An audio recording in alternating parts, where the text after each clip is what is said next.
Meskipun berita tersebut menimbulkan kegemparan di Uni Apenini, hal itu tidak berdampak apapun pada operasi Uni Apenini. Para anggota parlemen dan jenderal yang berkolusi dengan Kenneth semuanya berada dalam bahaya, tetapi tidak ada yang menyentuh mereka. Mereka hanya berharap dapat belajar dari pertemuan ini dan tidak melebih-lebihkan kemampuan mereka lagi. Faktanya, pada malam Kenneth dibasmi, seorang panglima tertinggi, 6 jenderal, dan 22 anggota Kongres semuanya menerima surat anonim yang sama yang hanya berisi 4 kata berhati-hatilah. Tujuannya sangat jelas bagi Federasi Apenin untuk mencoba menghadapi Lord Daeron dan Green adalah sia-sia, dan bahkan Presiden Agung tidak terkecuali. Sore itu, Persatuan Apenini menyiapkan pemakaman kenegaraan yang megah untuk Kenneth atas nama seorang pahlawan Apenini. Di bagian timur kerajaan Sangbang Zenyi, terdapat planet yang sangat terpencil dan layak huni, bintang Lengqiu. Tempat ini milik kerajaan Sangbang Zenyi, tetapi karena sumber daya di sini tidak melimpah dan lokasi antar bintangnya terpencil, tempat ini hampir dilupakan oleh kerajaan Sangbang Zenyi. Planet ini tidak terlalu berkembang dan tidak ada garnisun militer yang kuat yang ditempatkan di sana. Jam 8 malam, di langit cerah Lengqiuxing, seberkas cahaya tiba-tiba melesat di angkasa, bagaikan bintang jatuh. Cahaya itu tampak samar dan tak seorang pun memperhatikannya. Detik berikutnya, setelah meteor itu melintasi langit, ia jatuh tepat ke dalam hutan di belahan utara bintang Lengqiu dengan panasnya yang menyengat. Di dekat hutan itu terdapat sebuah desa yang tak mencolok. Meteor ini tidak lain adalah kapsul pelarian lusuh yang ditumpangi Xiao Hong. Rune sihir deteksi otomatis dari pot pelarian mendeteksi tanah, secara otomatis mengaktifkan perangkat penyangga, lalu menghantam tanah dengan keras, membuat pot pelarian tidak dapat beroperasi sama sekali. Setelah berguling-guling di lereng bukit yang landai selama beberapa minggu, akhirnya ia tersangkut di antara dua pohon tebal, tak bergerak, dan tetap berada di dunia yang gelap dan sunyi ini. 10 menit berlalu, kapsul penyelamat tempat Xiao Hong berada masih belum menunjukkan tanda-tanda pergerakan. Tiba-tiba, serangkaian langkah kaki yang terputus-putus mendekat dari kejauhan. Menatap ke dalam hutan yang gelap, sesosok mungil mendekat dengan hati-hati. Di bawah cahaya bintang yang redup, seorang gadis yang pangkemping dan berantakan terlihat mendekati kapsul penyelamat. Cahaya redup menyinari wajahnya, dengan jelas memperlihatkan bercak kulit besar di salah satu pipinya yang tampak hangus, pemandangan yang agak mengerikan. Separuh wajahnya yang lain kotor, dan ia kurus, pucat, dan jelas-jelas kekurangan gizi. Pakaiannya tidak berbeda dengan seorang gelandangan, ia tampak baru berusia 18 atau 19 tahun. Pada saat ini, gadis itu gemetar saat menyaksikan kapsul penyelamat turun dari langit, matanya dipenuhi rasa takut, tetapi lebih dipenuhi rasa ingin tahu. Bersembunyi di balik pohon besar, gadis itu bersandar pada batang pohon dengan kedua tangan, hanya setengah wajahnya yang terlihat, dengan takut-takut menatap ke arah kapsul penyelamat sepanjang lebih dari 3 meter yang berjarak 10 meter, seolah-olah dia benar-benar ragu-ragu. Waktu yang lama berlalu, mungkin lebih dari 10 menit. Melihat balok besi besar itu tidak bergerak sama sekali, gadis itu mengumpulkan sedikit keberanian dan muncul dari batang pohon tempat ia bersembunyi. Kemudian, sambil meraba-raba, ia dengan hati-hati mendekati kapsul penyelamat. Setelah beberapa bencana, seluruh kapsul pelarian menjadi berbintik-bintik, dan gesekan atmosfer telah membuat permukaannya bergelombang dan hangus.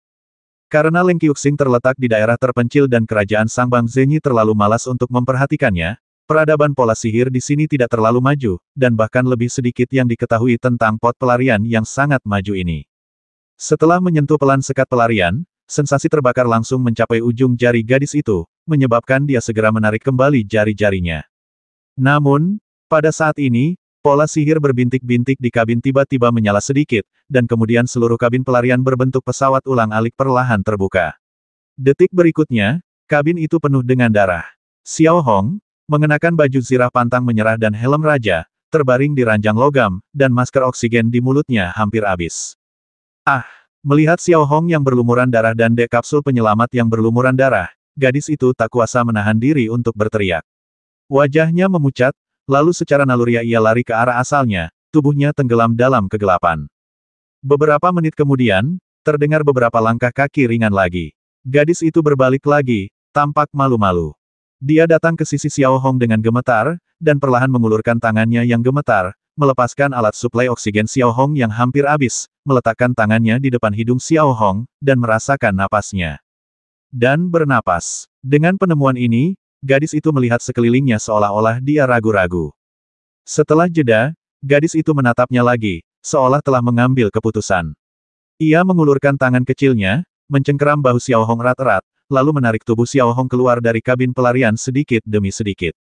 Mengingat armor pantang menyerah dan berat badan Xiao Hong, ia tak diragukan lagi tampak sangat berat di hadapan gadis itu. Setelah menyeret Xiao Hong kurang dari 5 meter, gadis itu terduduk di tanah dengan keringat tipis di wajahnya. Akan tetapi, pada saat berikutnya, gadis itu kembali mencengkeram bahu Xiao Hong dan mulai menyeretnya menuruni gunung selangkah demi selangkah, setiap langkah tampak sangat sulit. 2 jam telah berlalu. Di bawah jembatan batu di tepi desa, gadis itu, dengan tekad yang kuat, menyeret Xiao Hong, yang mengenakan sirah pantang menyerah, ke desa. Di bawah jembatan, di samping aliran sungai yang jernih, terdapat berbagai macam puing yang menumpuk, selimut pang camping, dan beberapa kain perca. Di tengah-tengah semua kain perca itu terdapat sebuah tenda kecil yang terbuat dari kain bekas. Berdebar, tepat saat gadis itu menarik Xiao Hong ke tepi tenda, kakinya lemas dan ia pun jatuh ke tanah, terhuyung-huyung sepanjang jalan, menyeret Xiao Hong selama 2 jam penuh. Mengingat tubuh kurus gadis itu, kegigihannya patut dikagumi. Akan tetapi, gadis itu tidak berani beristirahat terlalu lama, jadi dia berusaha keras untuk berdiri, lalu memeluk helm Raja Xiao Hong, melepaskan helm Raja Xiao Hong dengan paksa, menaruhnya di samping dengan hati-hati, dan kemudian mengenakan armor pantang menyerah. Setiap kali saya menanggalkan pakaian, rasanya sangat sulit.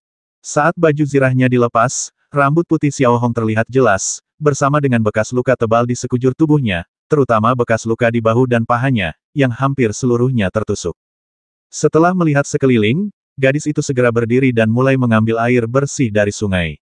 Ia membantu Xiao Hong sedikit demi sedikit, membersihkan luka-luka berbagai ukuran di tubuhnya, lalu membalut luka-luka itu satu persatu dengan kain dengan cara yang sangat primitif.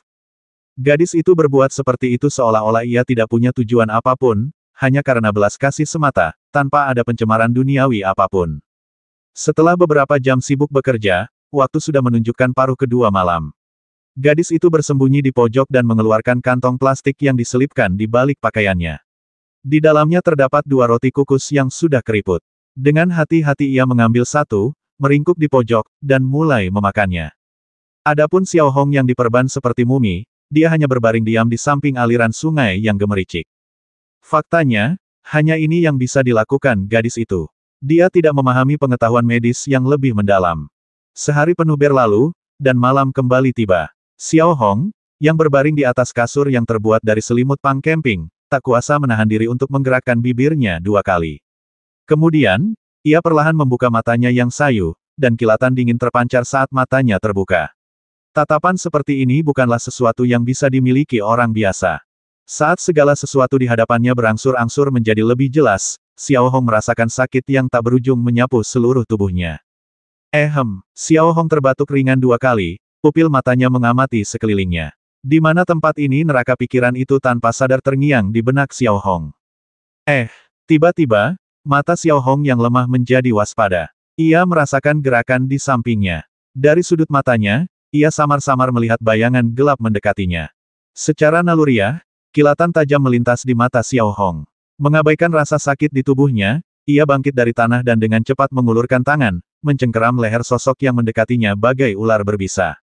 Meskipun terluka parah, ia memiliki kekuatan seorang Grand Master pengendalian tingkat 4.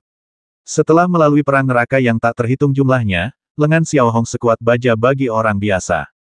Bang! Saat berikutnya, Xiao Hong tidak menunjukkan belas kasihan dan menekan sosok itu langsung ke dinding batu jembatan. Siapa, tanya Xiao Hong dengan waspada, nadanya penuh dengan rasa dingin dan tekanan yang tak berujung, matanya bagaikan mata ibel, menampakkan keganasan yang tak berujung. Suara lemah dan memilukan itu tiba-tiba memecah ketenangan di sekitarnya, bagaikan riak kecil di air yang tergenang. Mendengar suara itu, tatapan Xiao Hong yang dingin dan tajam sedikit berkedip. Ia menoleh sedikit, dan di bawah cahaya bulan yang redup, ia dapat dengan jelas melihat bahwa orang yang ia tekan ke dinding adalah seorang gadis yang lemah. Satu sisi pipinya terbakar abis hingga tak dapat dikenali, membuatnya tampak mengerikan. Saat itu, tangan kecilnya berusaha keras menggenggam jari-jari Xiao Hong yang sekeras baja, wajahnya memerah, dan ia menendang-nendangkan kakinya dan meronta-ronta seolah-olah ia akan mati. Melihat ini, tatapan dingin Xiao Hong berkedip sedikit, sekilas keterkejutan terpancar di matanya yang tajam dan dingin, sebelum dia perlahan melepaskan cengkeramannya.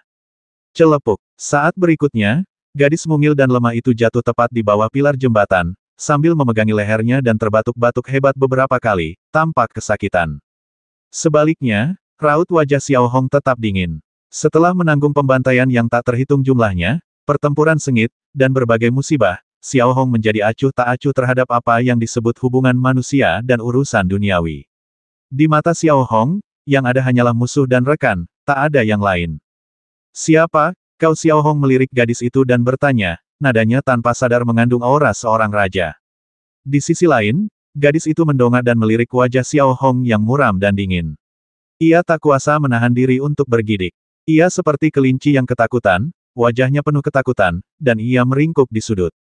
"Namaku Zhen, dan aku hanyalah seorang pengemis kecil tunawisma." Gadis yang menyebut dirinya Zhen itu berkata dengan malu-malu, bahkan tak berani menatap mata Xiao Hong. Ia merasakan tekanan dari Xiao Hong sejak ia bangun.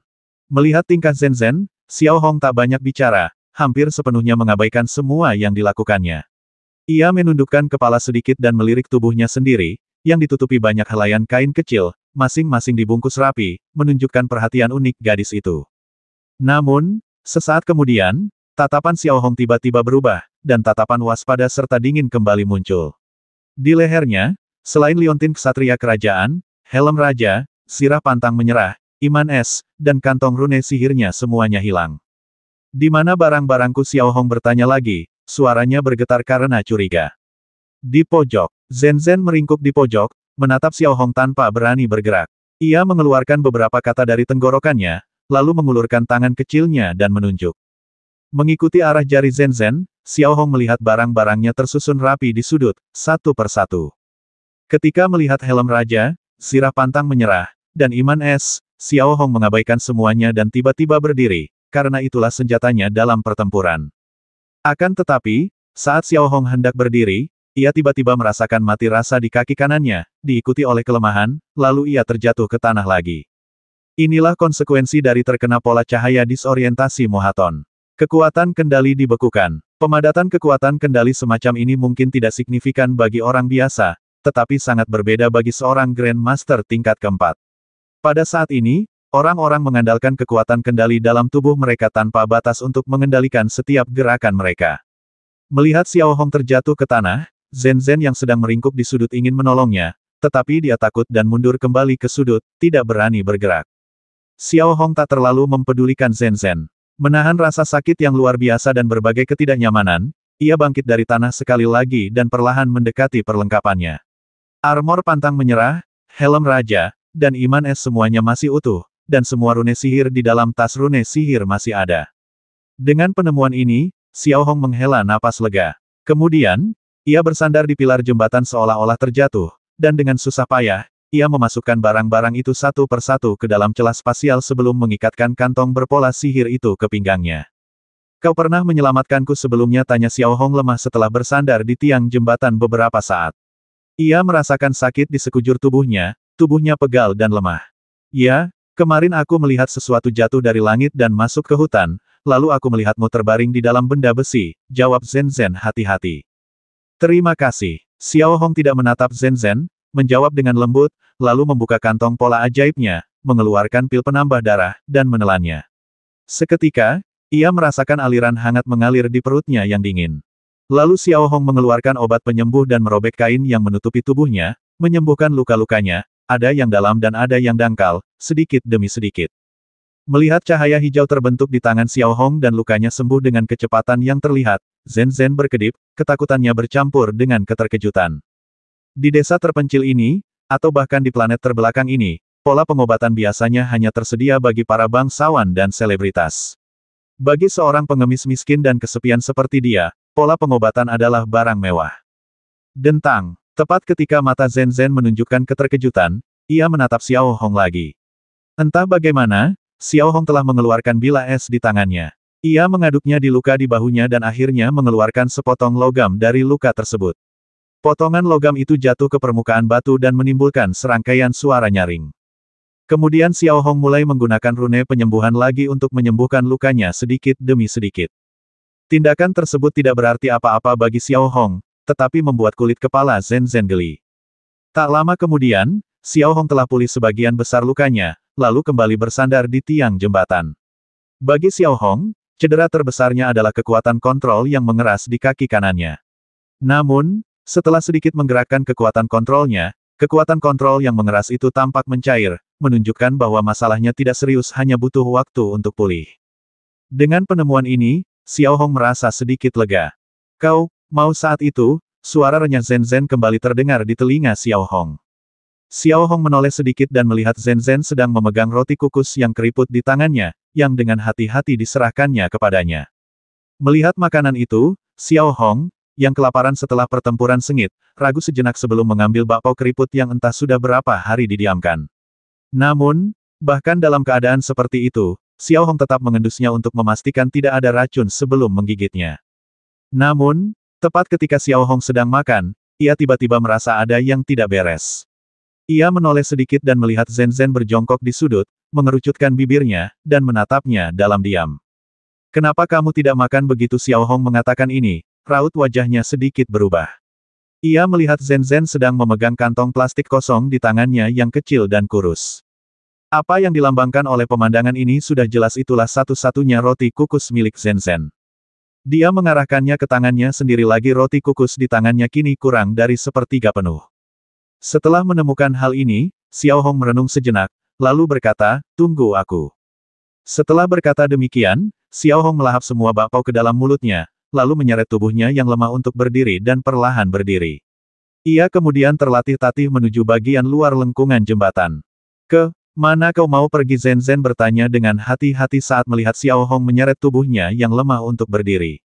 "Tunggu." Xiao Hong hanya mengeluarkan suara itu, lalu perlahan mengulurkan tangan dan meraih batang pohon setebal lengan bayi. Dengan sedikit usaha, batang pohon itu tercabut, semudah mencabut sedotan. Lalu Xiao Hong menghunus pisau pendek Ruoshui-nya, memotong kedua ujungnya untuk membuat tongkat jalan sederhana, dan kemudian, bersandar pada tongkat itu dengan satu tangan, dia terlatih-tatih memasuki hutan.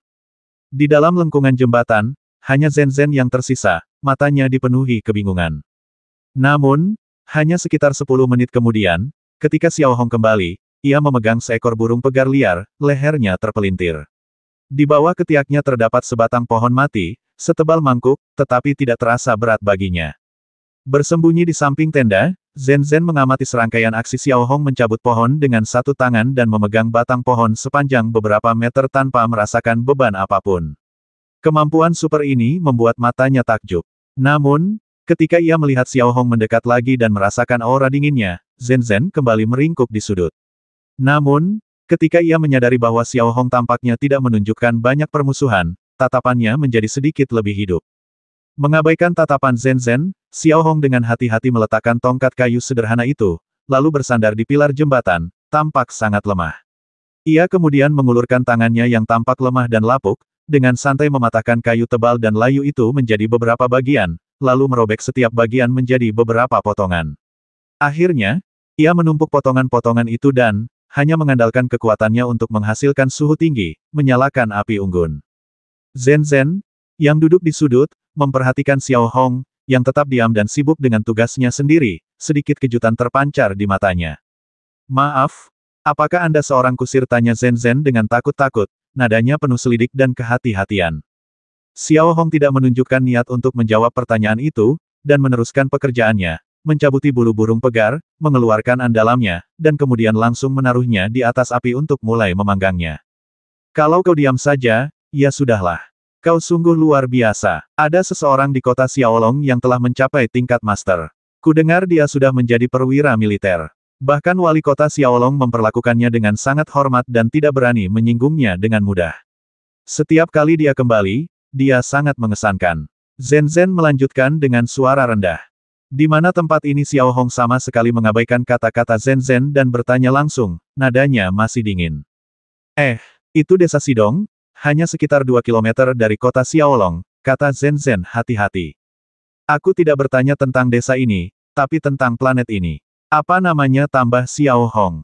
Sementara itu, burung pegar panggang di atas api mengeluarkan aroma yang menggoda, yang mencapai lubang hidung Zhen Zhen dan membuatnya menelan ludah. Bisa dibilang Zhen Zhen adalah seorang pengemis yang berkeliaran bebas, dan mengingat tubuhnya yang mungil, ia mengandalkan makanan yang sesekali diberikan penduduk desa kepadanya. Daging adalah kemewahan mutlak bagi Zhen. Ini Leng Qiuxing. Zhen menelan ludah dan menatap burung pegar panggang di atas api sambil menjawab. Di sisi lain, Xiao Hong sama sekali tidak memperhatikan tindakan Zhen.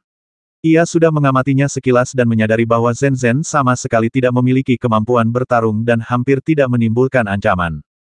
Mendengar nama Leng Qiuxing, pikiran Xiao Hong langsung terpacu, mencari Leng Qiuxing dalam ingatannya yang terpatri pada peta bintang.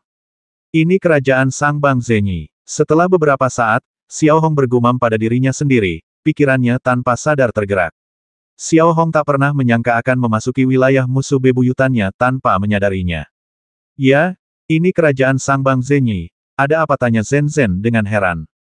Xiao Hong tidak menanggapi kata-kata Zhen. Ia mengambil burung pegar liar panggang dari api, merobek sepotong besar kaki ayam, menyerahkannya kepada Zhen, dan berkata lembut, makanlah.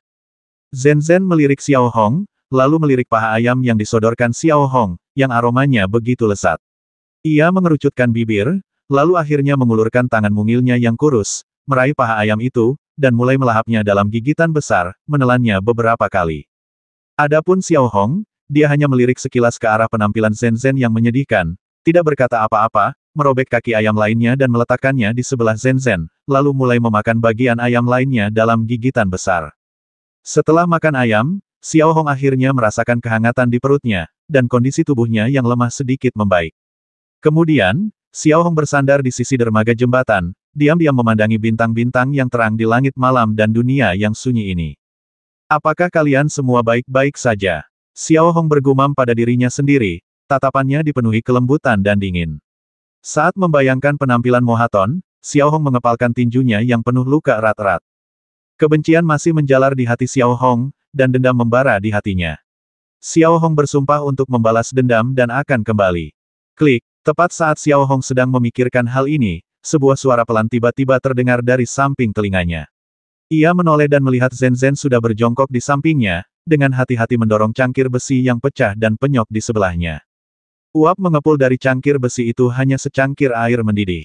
Melihat secangkir air mendidih itu, Xiao Hong sedikit mengangkat kelopak matanya dan menatap Zhen lagi. Terlepas dari bekas luka bakar yang luas, wajahnya masih cukup cantik, dan matanya jernih dan bersih.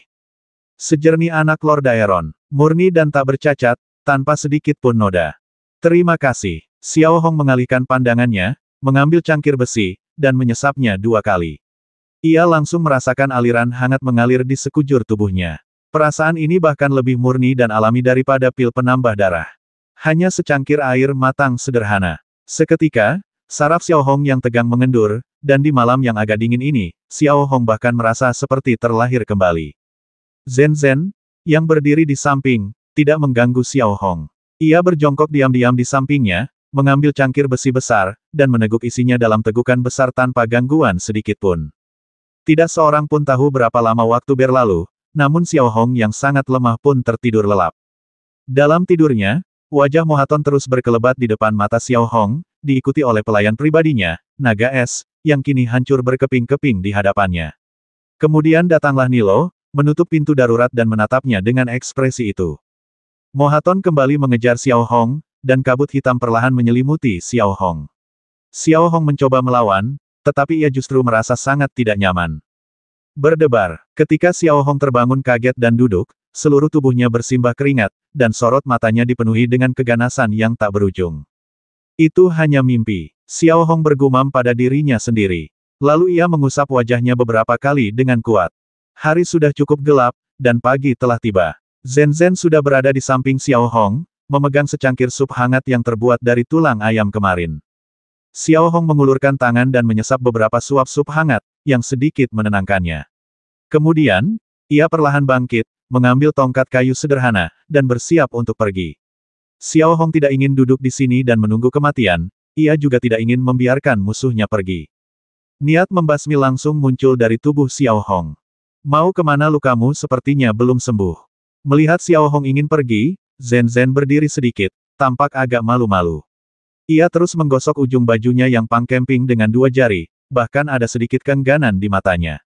Alasannya sederhana, kesepian yang berkepanjangan sungguh tak tertahankan bagi Zhen. Bayangkan bagaimana rasanya seorang gadis berusia 18 atau 19 tahun menghabiskan sepanjang malam di bawah jembatan dalam kegelapan. Memiliki seseorang di sisi Anda, entah baik atau buruk, setidaknya memberikan rasa aman yang samar-samar. Aku punya urusan sendiri. Kita tidak berada di dunia yang sama. Terima kasih telah menyelamatkanku. Xiao Hong menoleh sedikit, rambut putihnya yang tergerai-tergerai di antara matanya yang dingin, memancarkan kesombongan sekaligus keagungan. Zhen Zhen tidak berkata apa-apa lagi, dia hanya berdiri di sana dengan tenang, seperti seekor kelinci kecil yang pangkemping. Sebaliknya, Xiao Hong terdiam sejenak sebelum perlahan-lahan memasukkan tangannya yang hampa ke dalam kantong pola ajaib. Ia mengeluarkan obat penghilang bekas luka yang ampuh dan obat pemutih, lalu dengan lambaian tangannya yang lembut, dua garis cahaya, satu putih dan satu hijau, menyapu pipi Zhen Zhen. Seketika, Zhen Zhen merasakan panas di wajahnya, diikuti oleh sensasi dingin. Hanya dalam beberapa detik, wajahnya yang terbakar menjadi halus dan lembut, wajahnya yang merah muda dan lembut kini sepenuhnya terlihat. Jaringan granulasi telah tumbuh kembali, dan penampilannya yang menakutkan sebelumnya telah sepenuhnya hilang. Terlepas dari pakaiannya yang pangkemping, ia telah berubah menjadi wanita yang cantik dan anggun. Terima kasih telah menyelamatkanku. Anggap saja ini balasanku. Mulai sekarang, mulailah hidup barumu. Xiao Hong melirik Zhen Zhen sekali lagi, lalu terlatih-tatih pergi, sosoknya akhirnya menghilang di balik pegunungan dan hutan. Hanya Zhen Zhen yang tersisa, berdiri diam di bawah jembatan. Menoleh sedikit, Zhen Zhen memperhatikan bayangannya di sungai. Tatapannya yang kesepian langsung berubah. Ia melihat wajahnya yang hancur total telah pulih sepenuhnya, bahkan lebih cantik dari sebelumnya, dengan kulit yang tampak kemerahan dan lembut. Perubahan seperti itu tampaknya benar-benar tak dapat dipercayai oleh Zhen Zhen. Demikian pula, wajahnya kembali pulih, tak lagi menakutkan, dan Zhen Zhen dapat memulai hidup baru. Menatap sekali lagi ke arah hilangnya Xiao Hong, ada secercah kegembiraan di mata Zhen Zhen, tetapi lebih dari itu, rasa syukur. Di sisi lain, Xiao Hong, yang telah memasuki pegunungan dan hutan, meraba-raba jalannya menuju hutan belantara sedikit demi sedikit, mengikuti arahan yang diberikan oleh Zhen Zhen. Karena kaki kanannya yang terluka dan luka dalamnya yang belum sembuh, Xiao Hong berjalan terhuyung-huyung, seperti orang tua di usia senjanya, sedikit membungkuk dan terlatih-tatih melewati pegunungan. Mengingat kondisi Xiao Hong saat ini, bahkan jika dia bisa mengaktifkan sayap ibel, dia tidak akan mampu mengendalikannya. Setelah berjalan selama 20 menit penuh, Xiao Hong tiba di lereng bukit dan dapat melihat dengan jelas bahwa dinding kapsul penyelamat nomor 1 yang dimasukinya berbintik-bintik dan tertutup bekas hangus. Menatap kapsul pelarian yang berbintik-bintik, secercah kesedihan melintas di mata Xiao Hong yang dingin dan arogan. Bayangan para pelayan pribadinya, naga beku, Nilo, legiun naga beku yang tak terhitung jumlahnya, dan sepasang mata Lord Aeronian terus terbayang di benak Xiao Hong. Xiao Hong mendesah pelan, seperti orang tua yang telah mengalami pasang surut kehidupan. Ia membelai lembut perahu penyelamat yang berbintik-bintik itu, lalu melihat sekeliling dan sedikit mendorong cambrian, menyapukannya dengan ringan di atas rumput di sampingnya. Ledakan. Setelah suara teredam, pilar es berdiameter 3 meter muncul dari tanah di samping Xiao Hong. Xiao Hong kemudian membiarkan pilar es tersebut mencair perlahan, menciptakan lubang berdiameter 3 meter dan sedalam 3 meter. Ia kemudian dengan hati-hati mendorong kapsul penyelamat ke dalam lubang, menaburkan tanah di atasnya, dan menutupinya dengan gambut. Xiao Hong bisa membayangkan bahwa begitu mereka tahu dia masih hidup, pasukan aliansi merah kebenaran pasti akan mencarinya di seluruh alam semesta harimau. Jika dia ditemukan dalam kondisi seperti ini, dia pasti akan menghadapi kematian. Setelah menghapus semua jejak, Xiao Hong menjatuhkan diri di rerumputan liar, bersandar di pohon besar. Ia tampak terengah-engah, jelas masih dalam pemulihan dari cedera serius. Kekuatan Xiao Hong jelas jauh lebih rendah daripada sebelumnya. Setelah mengatur napas, Xiao Hong mengeluarkan 2 kotak logam dari celah spasial. Di dalamnya terdapat beberapa alat pembuat pola sederhana dan beberapa bahan pembuat pola umum. Mengerahkan tenaga dalamnya untuk merasakan luka-lukanya, Xiao Hong merenung sejenak sebelum segera menciptakan pola pengobatan menggunakan bahan-bahan sederhana yang ada di tangan. Faktanya, dengan kekuatan Xiao Hong saat ini, ia hanya bisa mencapai hasil instan dengan menciptakan pola pengobatan Grand Master level 4. Sayangnya, ia memiliki keterbatasan bahan dan hanya bisa memanfaatkan apa yang ia miliki untuk menciptakan pola pengobatan Master level 1. Setelah mengeluarkan penyerap jiwa dan mengaktifkannya, Xiao Hong terus-menerus mengerahkan kekuatan kendalinya. Ia merasakan sensasi terbakar di dadanya. Tubuhnya yang lemah dan kekuatan kendalinya yang lemah jelas terbebani oleh mobilisasi yang terus-menerus. Namun, demi menyembuhkan lukanya sesegera mungkin, Xiao Hong hanya bisa menggertakkan gigi dan bertahan. Saat ini, Xiao Hong benar-benar bisa merasakan bahwa luka di tubuhnya lebih serius dari yang dibayangkannya. Khususnya, serangan Mohaton, meskipun tidak mengenai sasaran sepenuhnya dan dilindungi oleh unyielding armor dan tubuh berpola sihir, tetap menyebabkan kerusakan besar pada Xiao Hong. Jika benar-benar mengenai sasaran, konsekuensinya tak terbayangkan. Kali ini, Xiao Hong benar-benar merasakan kekuatan seperti apa yang dimiliki seseorang setingkat Sky Soaring. Itu praktis merupakan pendekatan yang tidak terbatas terhadap keilahian. 20 menit berlalu, dan 2 pola obat muncul di tangan Xiao Hong. Karena Xiao Hong telah menahan rasa sakit untuk membuatnya, dan bahan-bahannya terbatas, kedua pola obat itu tidak sehalus yang telah ia buat sebelumnya, tetapi masih bisa digunakan. Sementara itu, sambil memandangi mulut Xiao Hong, akibat kelebihan kendali dan memperparah luka dalam dirinya, setetes darah kembali mengalir dari sudut mulutnya, menetes ke dagunya ke pakaiannya yang berwarna abu-abu gelap. Setelah mengambil beberapa napas dalam-dalam, Xiao Hong mengarahkan pola obat penyembuhan ke dadanya dan kemudian mengatupkan giginya sedikit untuk mengaktifkannya. Dalam sekejap, seberkas cahaya merah menyala langsung menyinari dadanya. Xiao Hong langsung merasakan sensasi terbakar di dadanya, diikuti rasa gatal yang tak tertahankan dan rasa sakit yang luar biasa. Jelas, pola pengobatan yang digunakan Xiao Hong saat ini sangat menjengkelkan, terutama karena bahannya terbatas dan pembuatnya sendiri sedang dalam kondisi cedera serius. Meski dadanya terasa sangat sakit, seolah-olah akan meledak, mata Xiao Hong tetap sedingin es, bagai dua mata air dingin yang menusuk. Darah kotor di sudut mulutnya terus menetes. Akan tetapi, meskipun penggunaan pola pengobatan ini untuk mengobati cedera internal terasa menyakitkan, namun tetap cukup efektif. Setengah jam berlalu sebelum Xiao Hong berhenti mengaktifkan rune obat di tangannya. Rasa sesak di dadanya akhirnya mereda, dan napasnya menjadi sedikit lebih lega. Sambil menyeka darah dari sudut mulutnya, Xiao Hong mengeluarkan rune obat untuk menyembuhkan luka di kakinya. Setelah mengaktifkannya, Xiao Hong menahan rasa sakit dan memobilisasi esensi di dalam rune, membiarkannya meresap ke kaki kanannya sedikit demi sedikit, mencoba membuka segel kekuatan kendali yang telah mengeras di kaki kanannya. Hanya dengan cara inilah Xiao Hong dapat terus mengembangkan kekuatan kendali, dan hanya dengan cara inilah Xiao Hong dapat sepenuhnya mengerahkan kekuatan seorang Grandmaster tingkat 4. Akan tetapi, tepat saat Xiao Hong menggunakan pola obat untuk membuka segel kekuatan di kaki kanannya dan mengembalikannya ke keadaan normal, rasa sakit yang tajam tiba-tiba datang dari pahanya. Rasa sakit seperti ini sungguh tak tertahankan bagi orang biasa, rasanya seperti ditusuk-tusuk jarum baja panas yang tak terhitung jumlahnya hingga ke paha. Wah! Wah! Setelah bertahan selama 5 menit penuh, Xiao Hong tak kuasa menahan diri dan melolong. Suaranya yang melengking dipenuhi kebencian yang tak berujung, dendam yang tak berujung, dan semangat yang tak tergoyahkan. Melihat Xiao Hong, dia terbaring rata di tanah yang ditumbuhi semak belukar, wajahnya yang pucat tertutup debu dan keringat, dan matanya menampakkan rasa dingin yang tak berujung. Mohaton, Dawson, selama aku, Xiao Hong, masih hidup, aku tidak akan melepaskanmu, aku bersumpah. Xiao Hong bermandikan keringat. Ia berkata lemah, nadanya lembut, namun dipenuhi kebencian yang tak berujung. Saat ini, semakin sakit tubuh Xiao Hong, semakin kuat kebencian di hatinya. Setelah mengatur napas, Xiao Hong kembali duduk sambil menggertakkan gigi. Menahan rasa sakit yang luar biasa, ia melanjutkan perawatan kaki kanannya. Malam kembali tiba. Xiao Hong menggeliat kesakitan, nyaris tak dikenali sebagai manusia. Setelah seharian menjalani perawatan berkala, wajahnya pucat pasi, rambutnya yang seputih salju acak-acakan, dan seluruh tubuhnya berlumuran lumpur. Selain matanya, mustahil untuk mengetahui bahwa beberapa hari yang lalu, Xiao Hong adalah Raja Lord Daeron. Yang lebih mengejutkan lagi adalah bahwa Xiao Hong kini telah diidentifikasi sebagai penjahat perang super oleh Aliansi Kebenaran Merah, Aliansi Berbabaru, dan bahkan Aliansi Asia, yang bermaksud untuk melenyapkannya sesegera mungkin. Angin akhir musim semi masih membawa sedikit kesejukan, mengacak-acak rambut putih Xiao Hong yang acak-acakan.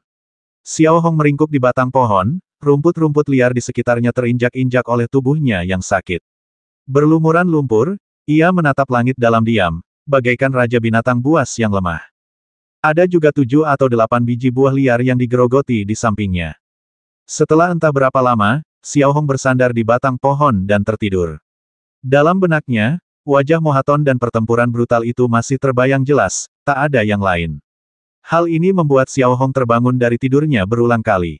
3 hari berlalu seperti ini. Luka dalam Xiao Hong hampir sembuh, tetapi kaki kanannya masih seberat timah.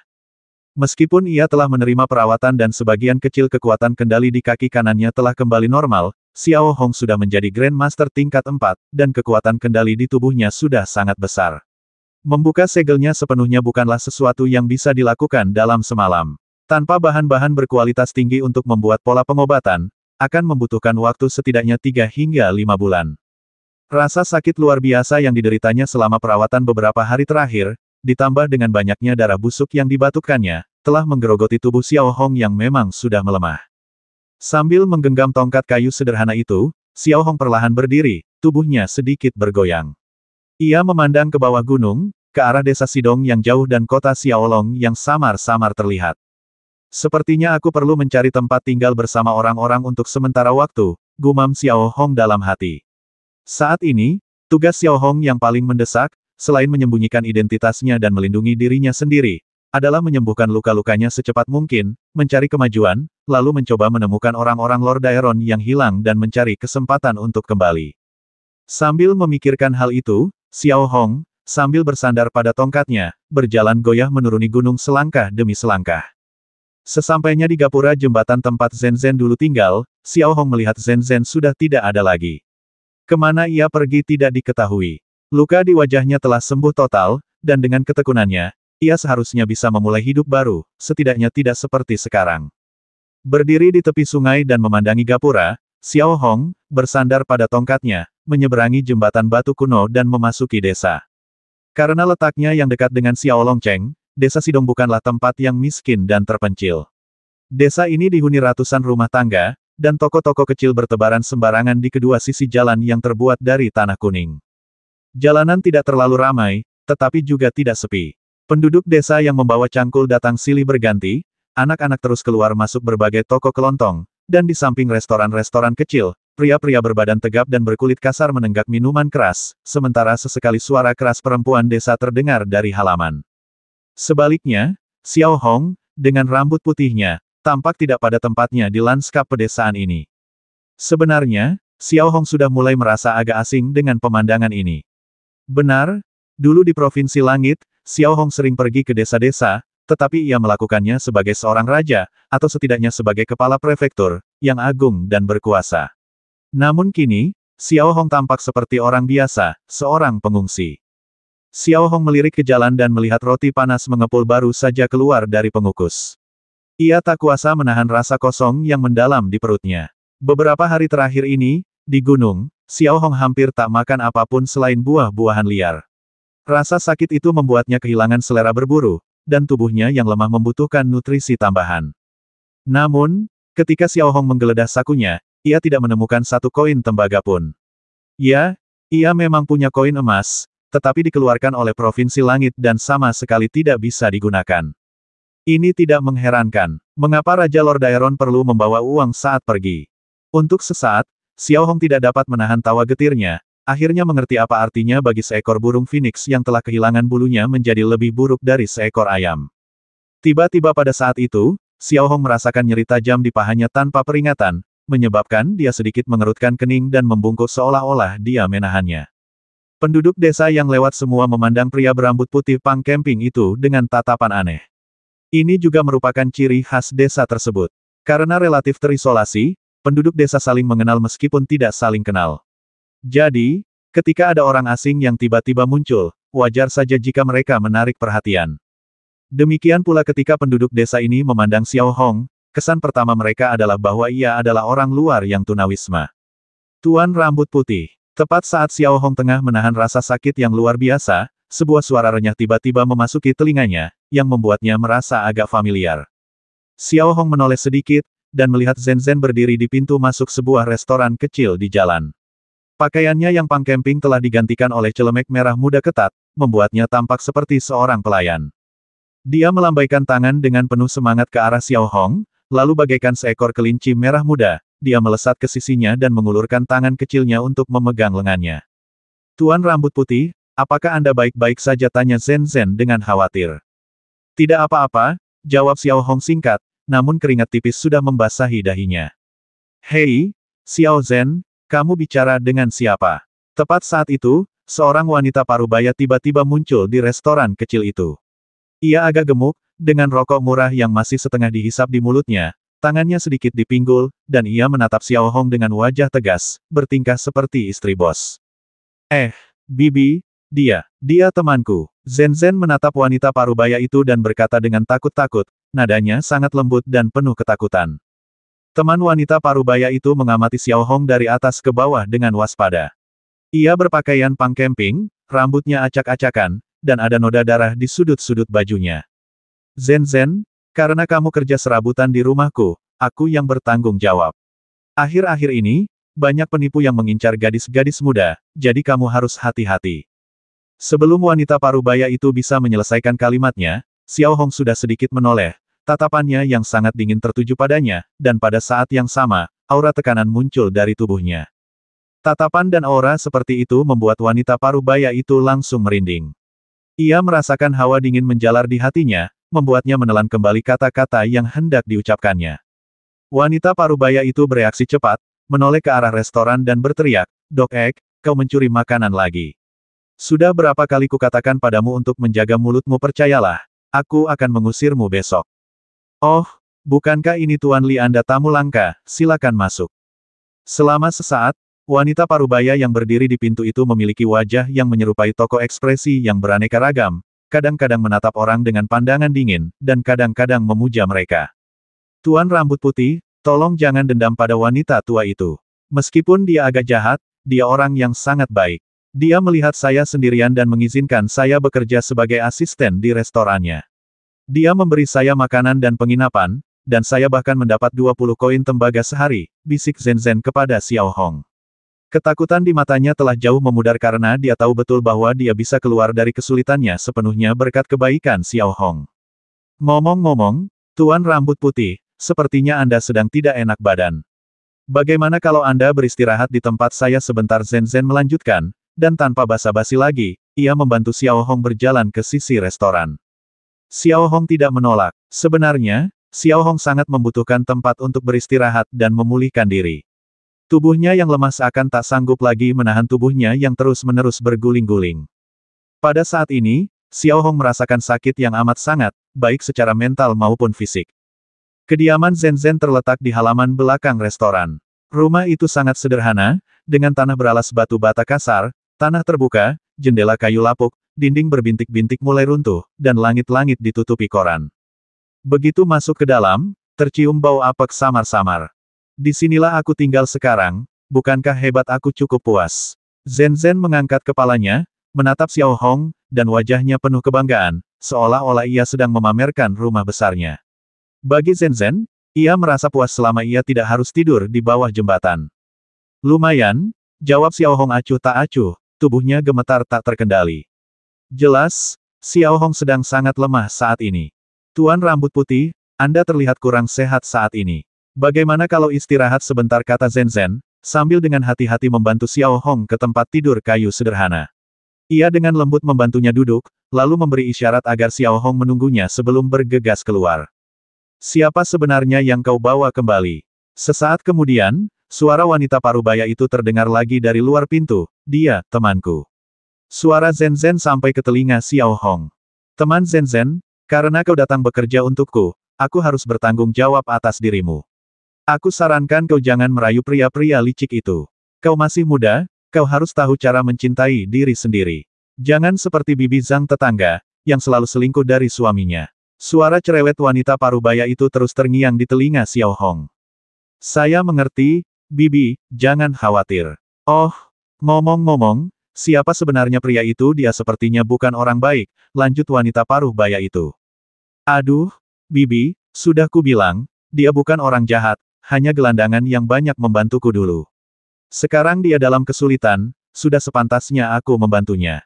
Zhen cukup cerdas dan tidak mengungkapkan bagaimana Xiao Hong bisa sampai di sini. Zhen tidak bodoh, dia tidak akan pernah mengatakan apa yang tidak seharusnya. Segera setelah itu, Zhen mendorong pintu hingga terbuka dan masuk sambil membawa nampan berisi acar, sisa nasi, dan yang paling menarik perhatian, 2 roti kukus yang masih panas, putih, dan empuk. Sesampainya di samping Xiao Hong, Zhen Zhen segera meletakkan mangkuk dan sumpit di depannya. Kamu pasti lapar sekali sekarang. Ini hampir seperti makanan sehari-hariku, tapi yang ini berbeda. Zhen Zhen tiba-tiba menunjuk dua roti daging besar dan berkata, aku beli ini dari Bibi. Bibi orangnya baik banget. Roti daging besar ini harganya 1 koin tembaga per buah, tapi Bibi jual ke aku 2 koin tembaga per buah, hehe. Xiao Hong menoleh sedikit dan melirik Zhen Zhen lagi. Tatapannya masih sejernih kristal. Ia berjongkok di samping Xiao Hong, menatapnya. Terima kasih, kata Xiao Hong lembut. Tidak apa-apa, jangan terlalu sopan, kata Zhen Zhen sambil tersenyum manis. Zhen Zhen, putri kecilmu, keluarlah dan bantulah. Juga, awasi barang-barangmu. Terlalu banyak orang jahat akhir-akhir ini. Suara wanita parubaya itu terdengar lagi dari luar pintu. Sebentar lagi, kata Zhen Zhen, sedikit meninggikan suaranya ke arah pintu. Lalu ia melirik Xiao Hong dan berpesan, makan dulu, lalu tidur nyenyak. Nanti kamu merasa lebih baik. Dulu aku juga begitu. Setelah berkata demikian, Zhen Zhen tidak berani berlama-lama lagi dan lari meninggalkan gudang kayu itu. Xiao Hong berdiri di sana seperti patung, tangannya di atas lutut, tatapannya tak tergoyahkan. Ia melirik sekilas ke arah pintu sebelum menatap makanan di depannya. Gelombang rasa lapar menerpanya, dan ia meraih roti isi daging putih yang montok, mengendusnya, lalu mulai melahapnya. Saat itu, Xiao Hong belum pernah merasakan bakpao daging selezat ini. Bakpao besar itu langsung habis dalam 3 gigitan. Lalu ia mengambil acar mentimun dan menggigitnya. 5 menit kemudian, makanan di hadapan mereka telah habis dilahap. Xiao Hong berbaring di tempat tidur kayu yang bobrok, menatap langit-langit yang ditutupi koran-koran lama, merenungkan apa yang harus dia lakukan selanjutnya. Jelas, semuanya bermuara pada satu kata uang.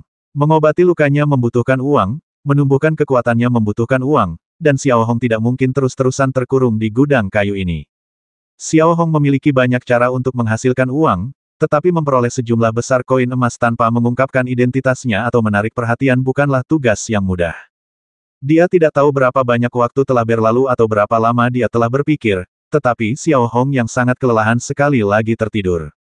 Di luar Leng Qiuxing, seluruh Tiger Universe tidak rileks sedikit pun meskipun Skyrim runtuh. Sebaliknya, situasinya menjadi lebih tegang. Fakta bahwa orang-orang Lord Aeron belum musnah dan keberadaan Xiao Hong tidak diketahui tidak diragukan lagi merupakan sumber masalah bagi Aliansi Merah dan bagi Mohaton. Mohaton telah kembali ke Menara Keadilan, tetapi dia tidak lagi duduk di singgasana. Sebaliknya, dia berbaring di ranjang megah di istananya. Di atas tubuhnya, pola-pola pengobatan yang tak terhitung jumlahnya berputar-putar, memperbaiki wujudnya yang rusak. Bahkan sekarang, Mohaton tidak pernah membayangkan bahwa tubuh Amiro akan pulih, atau bahwa kekuatan Amiro akan mencapai tingkat abnormal seperti itu. Mohaton samar-samar dapat merasakan bahwa kekuatan Amiro telah mencapai tingkat Dewa Semu, yang merupakan hal yang paling mengerikan. Berdiri di sekelilingnya adalah Dawson, penuh luka, lengan bawahnya terbalut perban tebal. Di belakangnya berdiri lebih dari selusin murid sejati Mohaton, masing-masing dengan tatapan dingin dan niat membasmi yang tak terbatas. Ingat, aku tidak ingin mendengar kabar Xiao Hong masih hidup sampai aku pulih dari luka-lukaku. Rakyat Lord Aeron bisa dikesampingkan untuk saat ini, tapi Xiao Hong harus mati. Dia harus. Sekarang perintahkan semua pasukan Aliansi Merah yang benar, bersama dengan New Berba dan Aliansi Asia, untuk memisahkan tanah sedalam 3 kaki di alam semesta harimau dan temukan Xiao Hong lalu basmi dia. Kata Mohaton dengan suara lemah. Tak diragukan lagi, langkah Amiro sangat berat. Dimengerti. Dawson menyeka luka di wajahnya, membungkuk hormat kepada Mohaton, lalu berjalan keluar. Dengan Dawson yang mengirimkan perintah Mohaton, hampir setengah armada Aliansi Merah sepenuhnya meninggalkan pengejaran Lord Aeronia dan memfokuskan seluruh perhatian mereka untuk memburu Xiao Hong. Untuk menghindari masalah yang tidak perlu atau membuat musuh waspada, informasi tentang Xiao Hong secara diam-diam dikirim ke berbagai unit militer, dan penyelidikan panik pun diluncurkan. Hal yang sama berlaku untuk New Berba dan Persemakmuran Asia, yang mengirimkan armada besar untuk mencari Xiao Hong, baik secara terbuka maupun diam-diam. Tampaknya dalam 1000 tahun terakhir, tak seorang pun, yang pernah mampu menimbulkan keributan seperti itu di Tiger Universe. Di altar, Amir telah kembali lagi, dan hampir tidak ada seorang pun yang tahu apa yang telah Amir lakukan terhadap Mohaton. Guru, mengapa Anda tidak mengirim Xiao Hong kembali ke altar? Sepertinya lebih aman di sini. Sakaya berdiri di depan Amiro dan bertanya dengan hati-hati. Nasib harimau terletak di pegunungan dan hutan yang berbahaya, bukan di kandang yang nyaman, kata Amiro tenang, matanya sedikit terpejam. Leng Qiuxing, Desa Sidong. Malam telah tiba, dan tempat itu tetap damai seperti biasa. Dunia gelap gulita, hanya kicauan serangga yang terdengar, dan semuanya tampak sangat tenang. Tidak ada indikasi bahwa Sang Bang Zenyi siap memisahkan I3 kaki ke dalam tanah untuk memisahkan I Xiao Hong, karena terkadang, bahkan Sang Bang Zenyi sendiri hampir lupa bahwa dia memiliki Leng Qiuxing. Batuk-batuk. Dua batuk pelan tiba-tiba terdengar dari gudang kayu. Aku membuka mata sedikit dan melihat langit sudah gelap gulita dan suasana sekitar hening. Aku tak percaya aku tidur selama ini, gumam Xiao Hong dalam hati, merasa sedikit pegal di sekujur tubuh. Saat itu, Xiao Hong tiba-tiba menyadari ada yang tidak beres di sampingnya. Entah kapan, sebuah selimut pang camping telah menutupinya. Xiao Hong sedikit menoleh, dan raut wajahnya berubah. Ia melihat Zhen Zhen berlutut di samping tempat tidurnya, tangan mungilnya bertumpu di kepala tempat tidur, kepalanya bersandar di sana, tertidur lelap dengan napas yang sangat lembut. Melihat ini, Xiao Hong terdiam sejenak, lalu dengan hati-hati turun dari tempat tidur, mengulurkan tangan, dan menggendong Zhen Zhen. Tubuh Zhen Zhen terasa sangat ringan, seperti bulu di tangan Xiao Hong. Kemudian Xiao Hong dengan hati-hati membaringkan Zhen Zhen di tempat tidur, menutupi tubuh mungilnya dengan selimut pang camping, dan meringkuk di sudut. Ia memandangi bintang-bintang terang di langit malam melalui jendela yang pecah, lalu membungkus tubuhnya dengan pakaian dan tertidur lagi. Ding, ding, ding. Pagi-pagi sekali, tiba-tiba terdengar serangkaian ketukan kacau di pintu, membangunkan Xiao Hong dan Zhen Zhen. Kamu masih tidur bangun, matahari sudah tinggi di langit. Suara pemilik penginapan, sekali lagi, terdengar mengganggu dan datang dari luar pintu, penuh dengan ketidaksabaran yang tak berujung. Lalu Zhen Zhen menggosok matanya, pergi ke pintu, dan membukanya. Detik berikutnya, sang induk semang, dengan tubuh agak gemuk, melompat masuk. Matanya penuh curiga saat ia mengamati sekeliling, seakan mencari sesuatu yang tidak biasa, terutama tempat tidur, yang dipandangnya beberapa kali. Akhirnya, pemilik toko mengalihkan tatapannya yang tidak ramah kepada Xiao Hong, lalu melemparkan satu set pakaian linen kasar berwarna abu-abu tua ke hadapannya, sambil berkata dengan nada tidak ramah, ini pakaian almarhum suamiku. Karena kalian berdua ukurannya hampir sama, seharusnya muat. Soal pakaianmu yang pang camping, buang saja. Berlumuran darah, yang akan membuat pelanggan merasa tidak nyaman. Lagi pula, kau terlihat menyedihkan. Pergilah menebang kayu di depan pintu. Biayanya 15 koin tembaga sehari. Meskipun kau sedikit cacat, kau masih punya tangan dan kaki. Kau harus belajar mandiri. Pemiliknya berkata demikian dan keluar tanpa menunggu jawaban Xiao Hong. Bagus juga, setidaknya kita punya tempat untuk menetap, kan kata Zhen Zhen sambil menatap Xiao Hong. Menetap kalaupun kita menetap, tempat itu takkan ada di sini. Xiao Hong mengulurkan tangan dan melihat pakaian linen kasar berwarna abu-abu tua, yang memiliki 7 atau 8 tambalan dan menyerupai jaket. Akan tetapi, meski sudah usang, tetap saja tampak jauh lebih bagus daripada yang dikenakan Xiao Hong. Setelah hening sejenak, Xiao Hong perlahan melepas pakaiannya yang berlumuran darah, memperlihatkan tubuhnya yang penuh bekas luka. Setiap ototnya tidak berkembang secara ekstrim seperti binaragawan, melainkan membentang di sekujur tubuhnya seperti batang baja, menampilkan garis-garis ganas yang seolah mengandung kekuatan tak terbatas. Melihat penampilan Xiao Hong yang ganas, Zhen Zhen tersipu dan berbalik. Xiao Hong mengabaikannya dan berganti pakaian pang campingnya. Lalu, dengan jentikan jarinya, pakaian berlumuran darah di tangannya berubah menjadi bola api, lalu menjadi abu. Saat Xiao Hong keluar dari gudang kayu, ia melihat seorang anak laki-laki yang tampak berusia sekitar 15 atau 16 tahun. Anak laki-laki itu tersenyum kepada Xiao Hong dengan penampilan yang sangat jujur dan sederhana. Kulitnya gelap karena paparan sinar matahari, dan ia berambut pendek. Ia memegang kapak dan menatap Xiao Hong. Di balik senyum dan kejujurannya, tersirat sedikit kelicikan. Kakak rambut putih, pekerjaan ini milikmu mulai sekarang. Melelahkan memang, tapi setidaknya kau bisa makan sepuasnya, kan kata Gou dan sambil melemparkan kapak di tangannya ke tangan Xiao Hong, lalu menghilang dalam sekejap. Sebenarnya, Gou dan paling benci menebang kayu, tapi untungnya pemilik rumah kasihan padanya dan akhirnya mengambil pekerjaan itu darinya. Sebaliknya, Zhen Zhen tampak tidak yakin dan cemberut, Gou dan itu. Dia selalu malas. Kita sudah sepakat untuk melakukannya bersama. Dan Tuan Rambut Putih, apa kau baik-baik saja kenapa kau tidak menundanya dulu dan aku akan melakukannya nanti? Xiao Hong tidak menjawab. Ia mengayunkan kapak di tangannya dengan santai, melirik tumpukan kayu di depannya, mengambil sebatang kayu, dan kapak di tangannya langsung berubah menjadi bayangan-bayangan yang tak terhitung jumlahnya. Klang klang klang. Saat berikutnya, batang kayu sepanjang 3 meter itu dibelah menjadi potongan-potongan sepanjang 1 kaki, kemudian batang kayu lain diambil dan dibelah dengan cara yang sama. Meskipun tubuh Xiao Hong saat ini lemah dan dia tidak dapat mengeluarkan kekuatan yang tak terbayangkan dari seorang Grandmaster tingkat keempat, memotong beberapa potong kayu masih merupakan hal yang mudah. Dalam waktu sekitar 10 menit, semua kayu di depan Xiao Hong telah ditebang menjadi potongan-potongan kecil. Pekerjaan yang biasanya membutuhkan waktu 1 pagi penuh bagi orang biasa, diselesaikan hanya dalam 10 menit oleh Xiao Hong yang sudah lemah. Segera setelah itu, Xiao Hong masuk ke dalam gudang kayu, mengunci pintu, dan duduk bersila di tepi tempat tidur. Ia mengaktifkan rune penyembuhannya untuk menyembuhkan dirinya sendiri.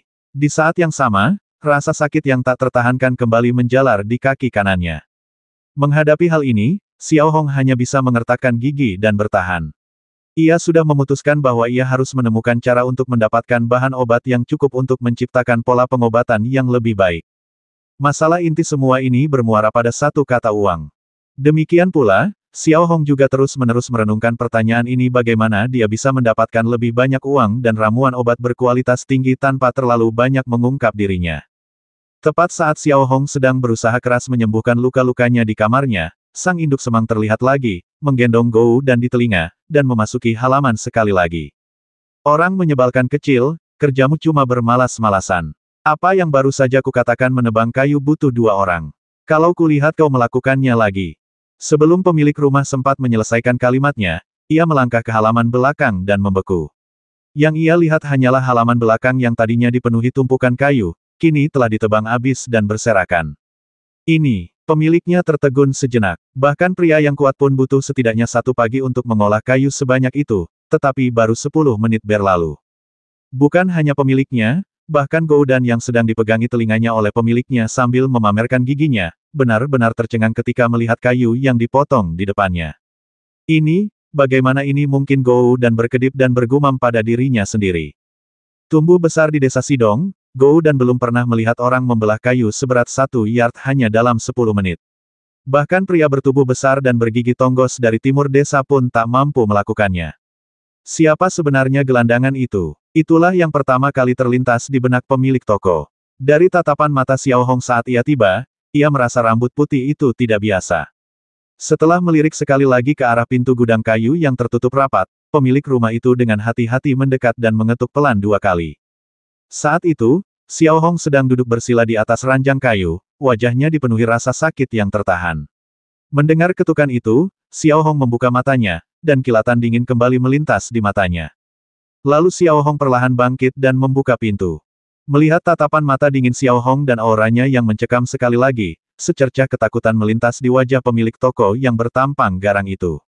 Terutama ketika ia melihat setengah pola obat terungkap di telapak tangan Xiao Hong, ekspresinya sedikit berubah. Di desa Sidong yang relatif terbelakang, hanya ada sedikit orang yang bisa menggunakan rune sihir, dan mereka yang bisa pasti bukan orang biasa. Ada apa? Tanya Xiao Hong dingin, nadanya tidak menunjukkan keramahan sedikit pun. Aku cuma mau ngasih tahu, sudah waktunya sarapan. Pemilik kedai terkekeh 2 kali, sikap agresifnya sejak pagi tadi benar-benar hilang, tatapannya terus-menerus mengamati separuh pola obat Xiao Hong yang terekspos. Xiao Hong tidak menjawab. Setelah merenung sejenak, ia langsung keluar. Setibanya di aula depan, penduduk desa yang terlalu malas menyalakan api unggun berkumpul mengelilingi meja-meja kayu sederhana. Semangkuk puding tahu dan beberapa bakpao kukus sudah cukup bagi mereka, sementara mereka yang sedikit lebih kaya memesan beberapa bakpao daging. Atas instruksi pemiliknya, Xiao Hong duduk tegak di meja kayu di sudut, dan dia secara pribadi menyajikan semangkuk puding tahu dan 2 roti daging. Pemiliknya tidak bodoh, malah, ia cukup cerdik. Ia sangat menyadari tindakan Xiao Hong barusan. Ia tahu Xiao Hong bukan orang yang bisa diremehkan, jadi sebaiknya ia sebisa mungkin menghindari menyinggung perasaannya. Bukan berarti dia menindas yang lemah dan takut pada yang kuat, tetapi prinsip konsisten pemiliknya adalah menghindari masalah.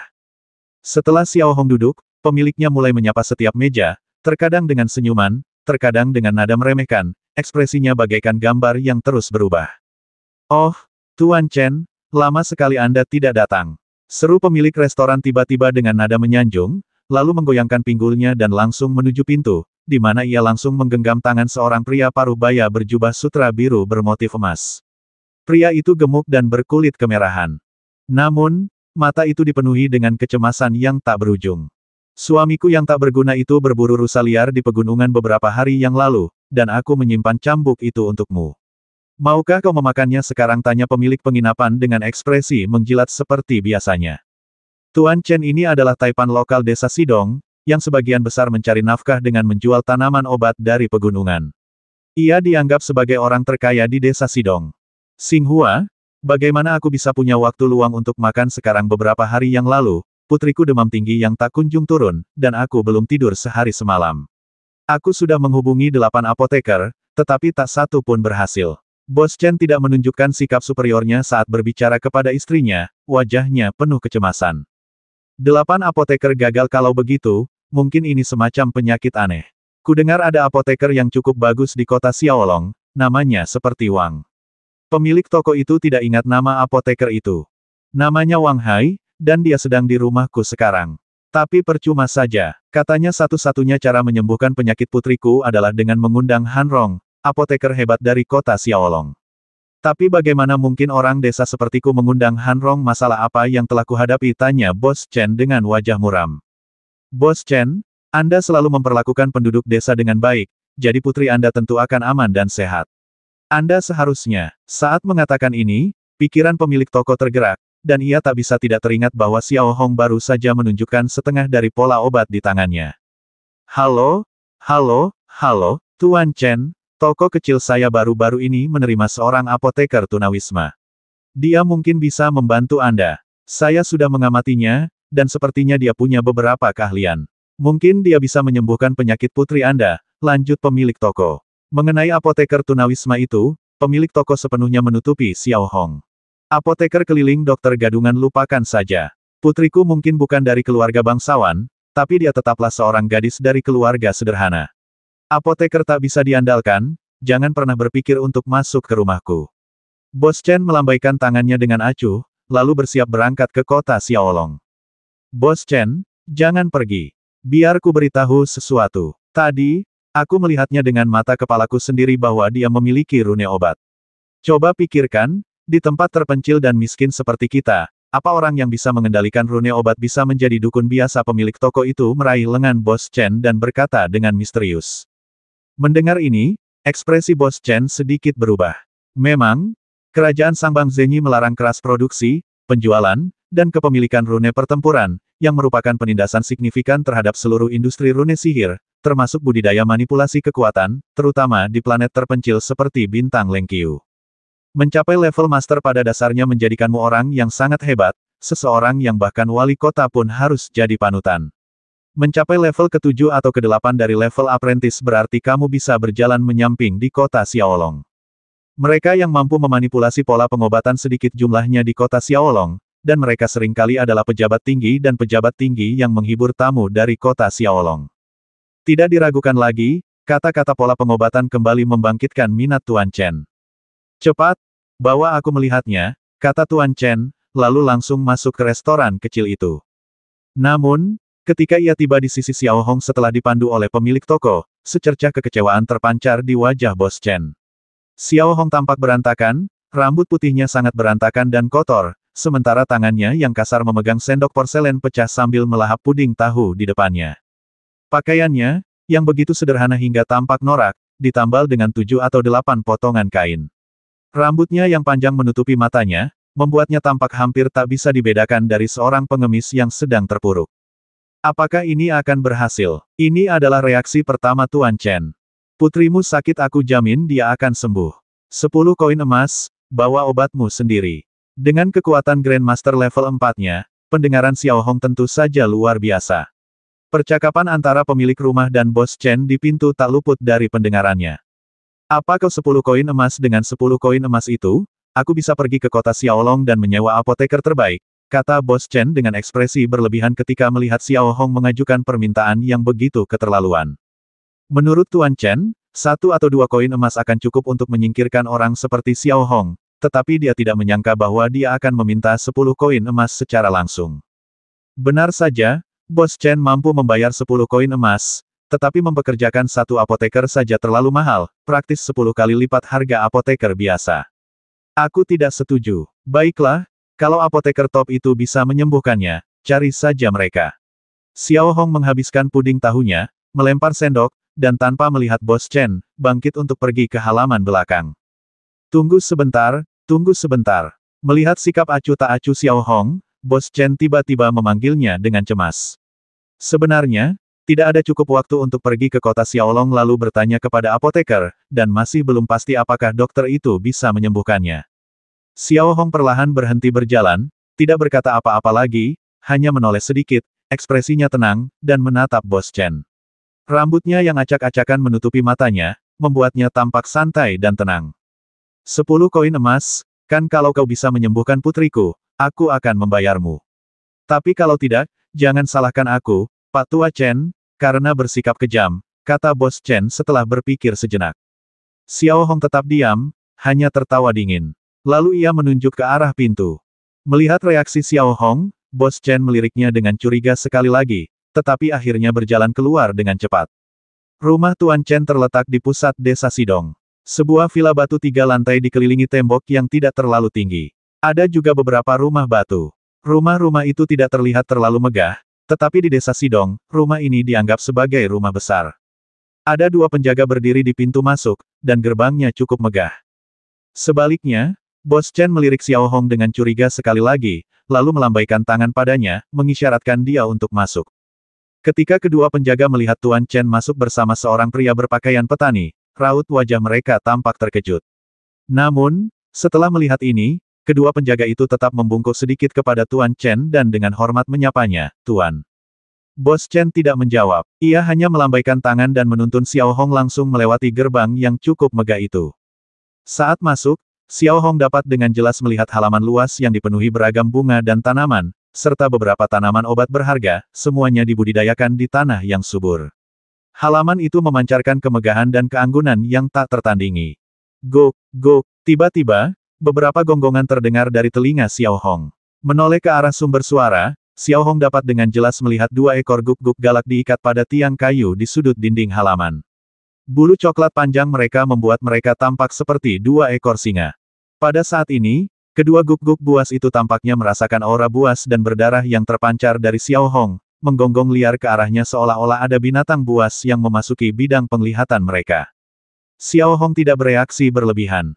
Ia hanya melirik kedua guk-guk ganas itu, dan seketika, tatapannya memancarkan dingin yang tak berujung, dengan aura pembasmi yang terpancar dari tubuhnya. Dalam sekejap, kedua guk-guk ganas itu seolah langsung ditekan oleh aura Xiao Hong. Mereka mengeluarkan 2 suara samar dari tenggorokan mereka, lalu berbalik dan bersembunyi di balik pilar. Tuan Chen sangat cemas dan tidak memperhatikan, tetapi kedua penjaga itu terkejut. Kedua guk-guk ganas itu diangkut dari Li Nansing di kerajaan Sangbang Zenyi. Mereka benar-benar guk-guk ganas yang berani menyerang bahkan binatang buas yang paling ganas sekalipun. Lalu apa yang terjadi pada mereka hari ini?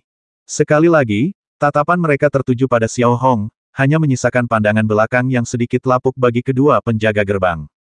Saat memasuki aula villa, lantai kuning pucat bersinar seperti cermin, dan meja kopi yang elegan serta sofa kulit semuanya hadir. Di aula unik ini, 7 atau 8 apoteker, muda dan tua, berdebat tanpa henti, tampak sama sekali tidak berdaya. Melihat Bos Chen perlahan masuk, dan kemudian melihat 7 atau 8 apoteker, mereka segera mengelilinginya dan mulai mengobrol. Bos Chen, apa kabar? Apakah Anda sudah mengundang apoteker Hong dari kota Xiaolong? Siapa apoteker Hong? Kita harus mengundang apoteker Li. Kalau semuanya gagal, kita harus berdiskusi dengan baik dan meminta bantuan apoteker Agung Han Rong. Aku yakin dia bisa menyembuhkan penyakitnya dengan cepat, tapi sungguh terlalu sulit untuk meminta bantuannya. 8 apoteker yang belum meninggalkan aula mengelilingi Bos Chen dan mengajukan pertanyaan kepadanya satu demi satu. Kami tidak mengundang siapapun, hanya 1 orang ini. Bos Chen menatap apoteker di depannya dengan ekspresi tegas, lalu menunjuk Xiao Hong. Suara mendesing. Saat Bos Chen menunjuk Xiao Hong, ke-8 apoteker yang tengah berbicara tiba-tiba terdiam dan menutup mulut mereka, mata mereka mengamati Xiao Hong dengan saksama. Dengan rambut putih acak-acakan, usianya sulit ditebak. Pakaian linen kasarnya yang berwarna abu-abu gelap ditambal dengan 7 atau 8 warna berbeda. Tangannya yang kasar seakan telah menanggung kerasnya hidup. Ia mungkin orang termiskin di desa Sidong, dan kurang lebih seperti itulah penampilannya. Dan orang ini apoteker bercanda, iya. Baik itu desa Sidong, kota Xiaolong, atau bahkan seluruh bintang Lengqiu, bahkan apoteker terburuk pun dapat mencari nafkah tanpa masalah. Tapi bagaimana dengan orang di depanku? Rasanya tak lebih baik daripada menjadi pengemis. Mereka tak berdaya melawan penyakit ini, jadi bagaimana orang berambut putih ini bisa sembuh lucu sekali. Dalam sekejap, wajah semua orang bersinar dengan penghinaan tak berujung terhadap Xiao Hong. Xiao Hong tidak menunjukkan tanda-tanda terkejut atau gelisah. Ia berdiri diam di pintu, tanpa ekspresi dan diam, membuat siapapun tak bisa memahami pikirannya. Putri saya ada di kamar tidur, Tuan Rambut Putih. Mau lihat, tanya Bos Chen sambil melirik sikap tenang Xiao Hong, lalu memaksakan senyum. Faktanya, dia tidak punya solusi yang lebih baik. Xiao Hong tidak berkata apa-apa, melainkan melangkah dan mengikuti arahan Bos Chen langsung ke kamar tidur. Mendorong pintu kayu hingga terbuka, Xiao Hong dapat melihat dengan jelas bahwa di dalam kamar tidur yang indah itu, seorang wanita parubaya dengan pesona yang masih terpancar diam-diam mengawasi seorang gadis kecil di tempat tidur, yang tampaknya berusia sekitar 7 atau 8 tahun. Darah dan busa terus-menerus keluar dari mulut gadis kecil itu. Sekilas, Xiao Hong punya gambaran umum tentang apa yang sedang terjadi. Sebaliknya, wanita parubaya, Nyonya Chen, melirik Xiao Hong, matanya awalnya menunjukkan keterkejutan, lalu kewaspadaan. Tak dapat disangkal, pakaian Xiao Hong terlalu. Chen tua, kau, Nyonya Chen mengalihkan pandangannya ke Tuan Chen, sisa kata-katanya tak terucapkan namun mudah dipahami. Waktunya sudah mepet, tidak ada jalan lain. Mungkin apoteker keliling ini punya solusi, kata Bos Chen, memaksakan diri untuk bicara. Ia juga khawatir, tetapi memang tidak ada jalan lain. Meskipun bukan apoteker, ia bisa merasakan bahwa putri bungsunya tidak bisa menunggu lebih lama lagi. Xiao Hong melirik Nyonya Chen, tetapi tidak menanggapi. Ia melangkah maju, sedikit terlatih-tatih, dan tiba di samping gadis kecil itu.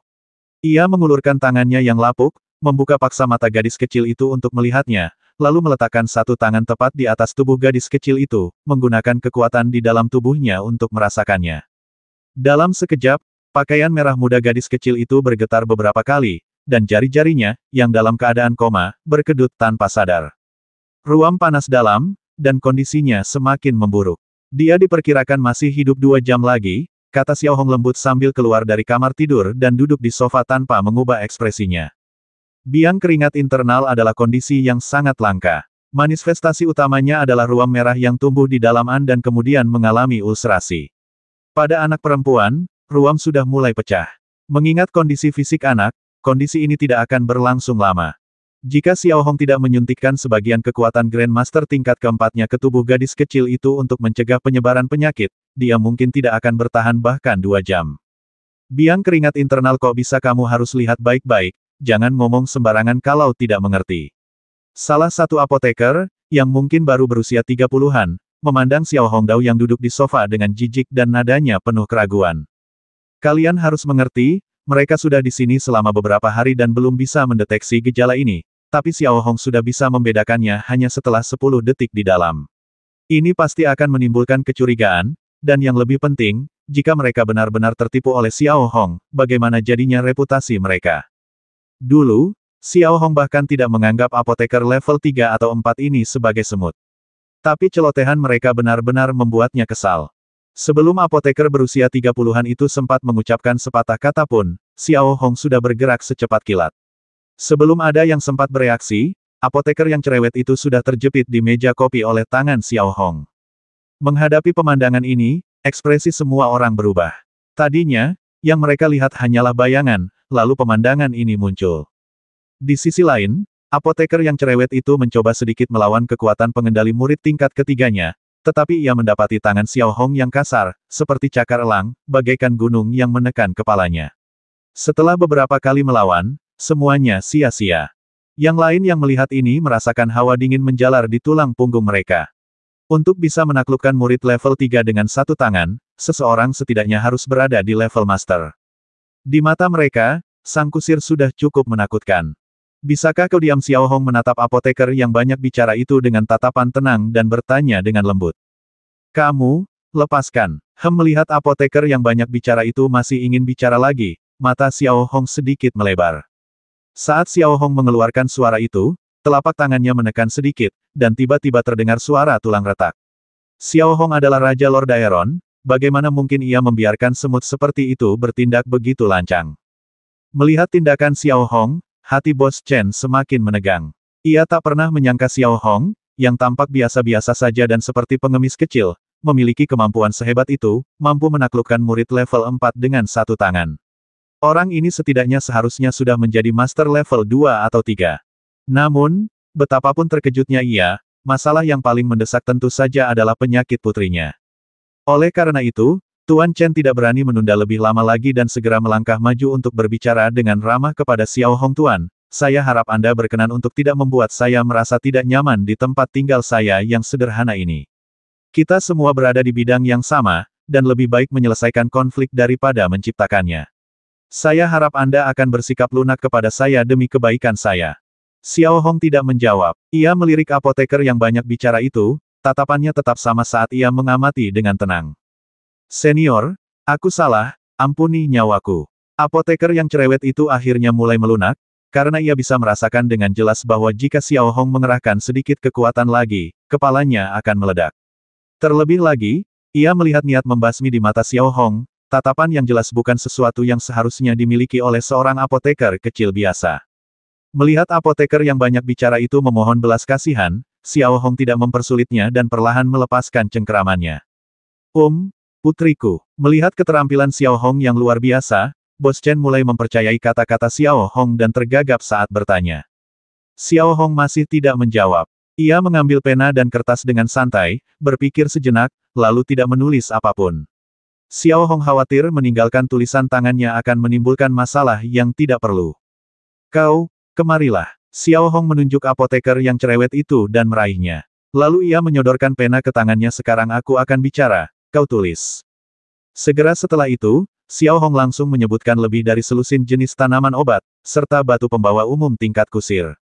Saat apoteker yang banyak bicara itu selesai menulis materi dengan tangan gemetar, Xiao Hong langsung menyerahkan kertas itu kepada Bos Chen di antara dua jarinya. Kumpulkan semua bahan ini dalam waktu 1,5 jam, dan Qianjin bisa pulih. Jika butuh lebih dari 1,5 jam, hubungi rumah duka secara langsung, kata Xiao Hong dengan tenang, mengucapkan setiap kata dengan jelas. Ia melirik mata dingin Xiao Hong, lalu ke daftar di tangannya.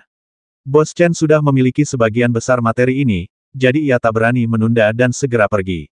Ia mulai menggunakan rune komunikasi untuk menginstruksikan bawahannya agar mengumpulkan materi secepat mungkin.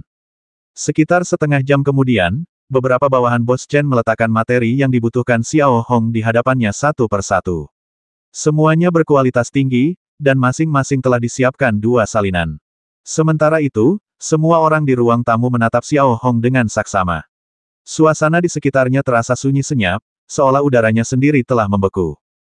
Xiao Hong mengulurkan tangannya sedikit dan memainkan barang-barang di sampingnya. Setelah memastikan semuanya beres, ia mengangkat kepalanya sedikit dan berkata, aku butuh ruangan yang tenang di mana aku tidak akan diganggu.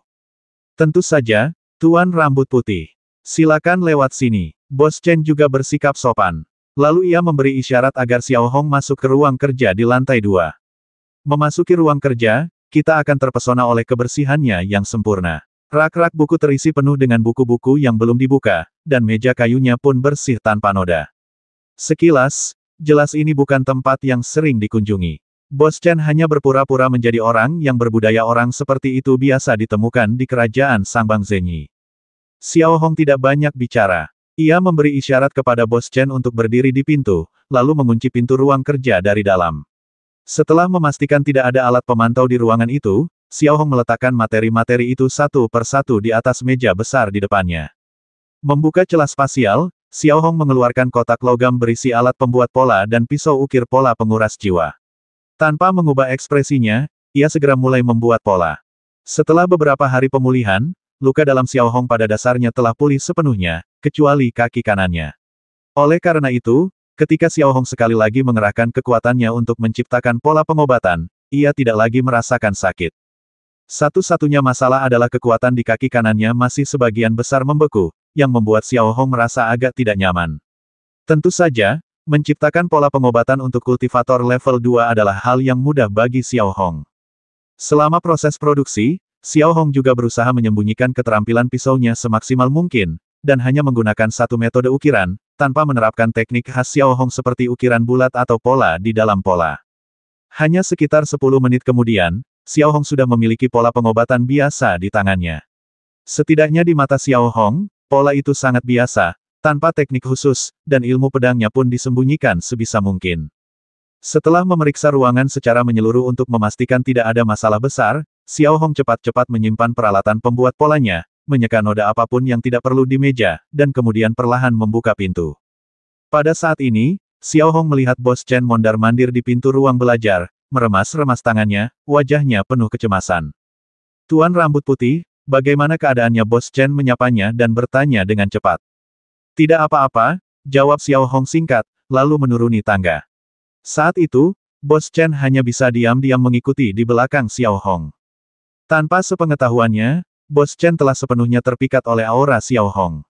Lagi pula, saat ini, ia tak punya pilihan selain mempertaruhkan segalanya pada Xiao Hong. Saat memasuki kamar tidur gadis kecil itu, kondisinya kembali memburuk. Sebelumnya, ia hanya mengeluarkan busa berdarah, tetapi sekarang ia mengeluarkan darah segar. Situasinya tampaknya berkembang persis seperti yang diprediksi Xiao Hong.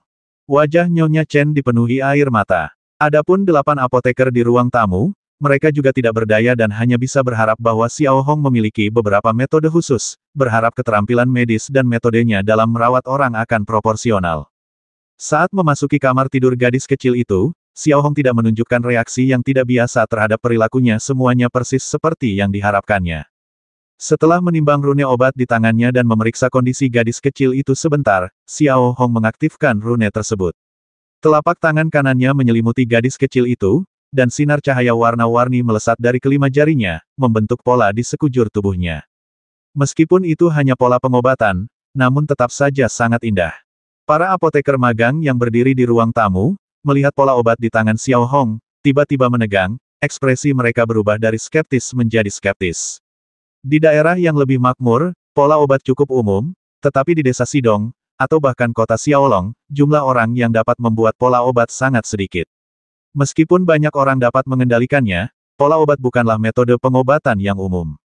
Terutama pola pengobatan semacam ini, para apoteker ini belum pernah melihat yang seperti ini sebelumnya. Mereka bisa merasakan 5 sinar cahaya, masing-masing seolah mewakili efek yang berbeda dari suatu spesies. Ini pasti membutuhkan kemampuan membuat rune dan kemampuan mengendalikan rune yang luar biasa kuat. Saat ini, 8 apoteker yang hadir, termasuk Bos Chen dan istrinya, semuanya menunjukkan keheranan yang tak terkira di wajah mereka. Pola obat yang berkilauan di tangan mereka, penampilan mereka yang acak-acakan, dan pakaian mereka yang punk camping menciptakan kontras yang mencolok. Seorang tuan yang penyendiri. Ini adalah pikiran umum di benak hampir setiap orang. Cahaya warna-warni terus terpantul di mata setiap orang. Sesaat kemudian, ketika Anda melihat gadis kecil itu lagi, darah yang dimuntahkannya telah berhenti sepenuhnya, tubuhnya yang kejang-kejang telah tenang, dan lapisan tipis keringat telah merembes keluar di dahinya yang merah muda. Efektif, gumam Tuan Chen, matanya dipenuhi emosi campur aduk. Sementara itu, apoteker magang lainnya tercengang.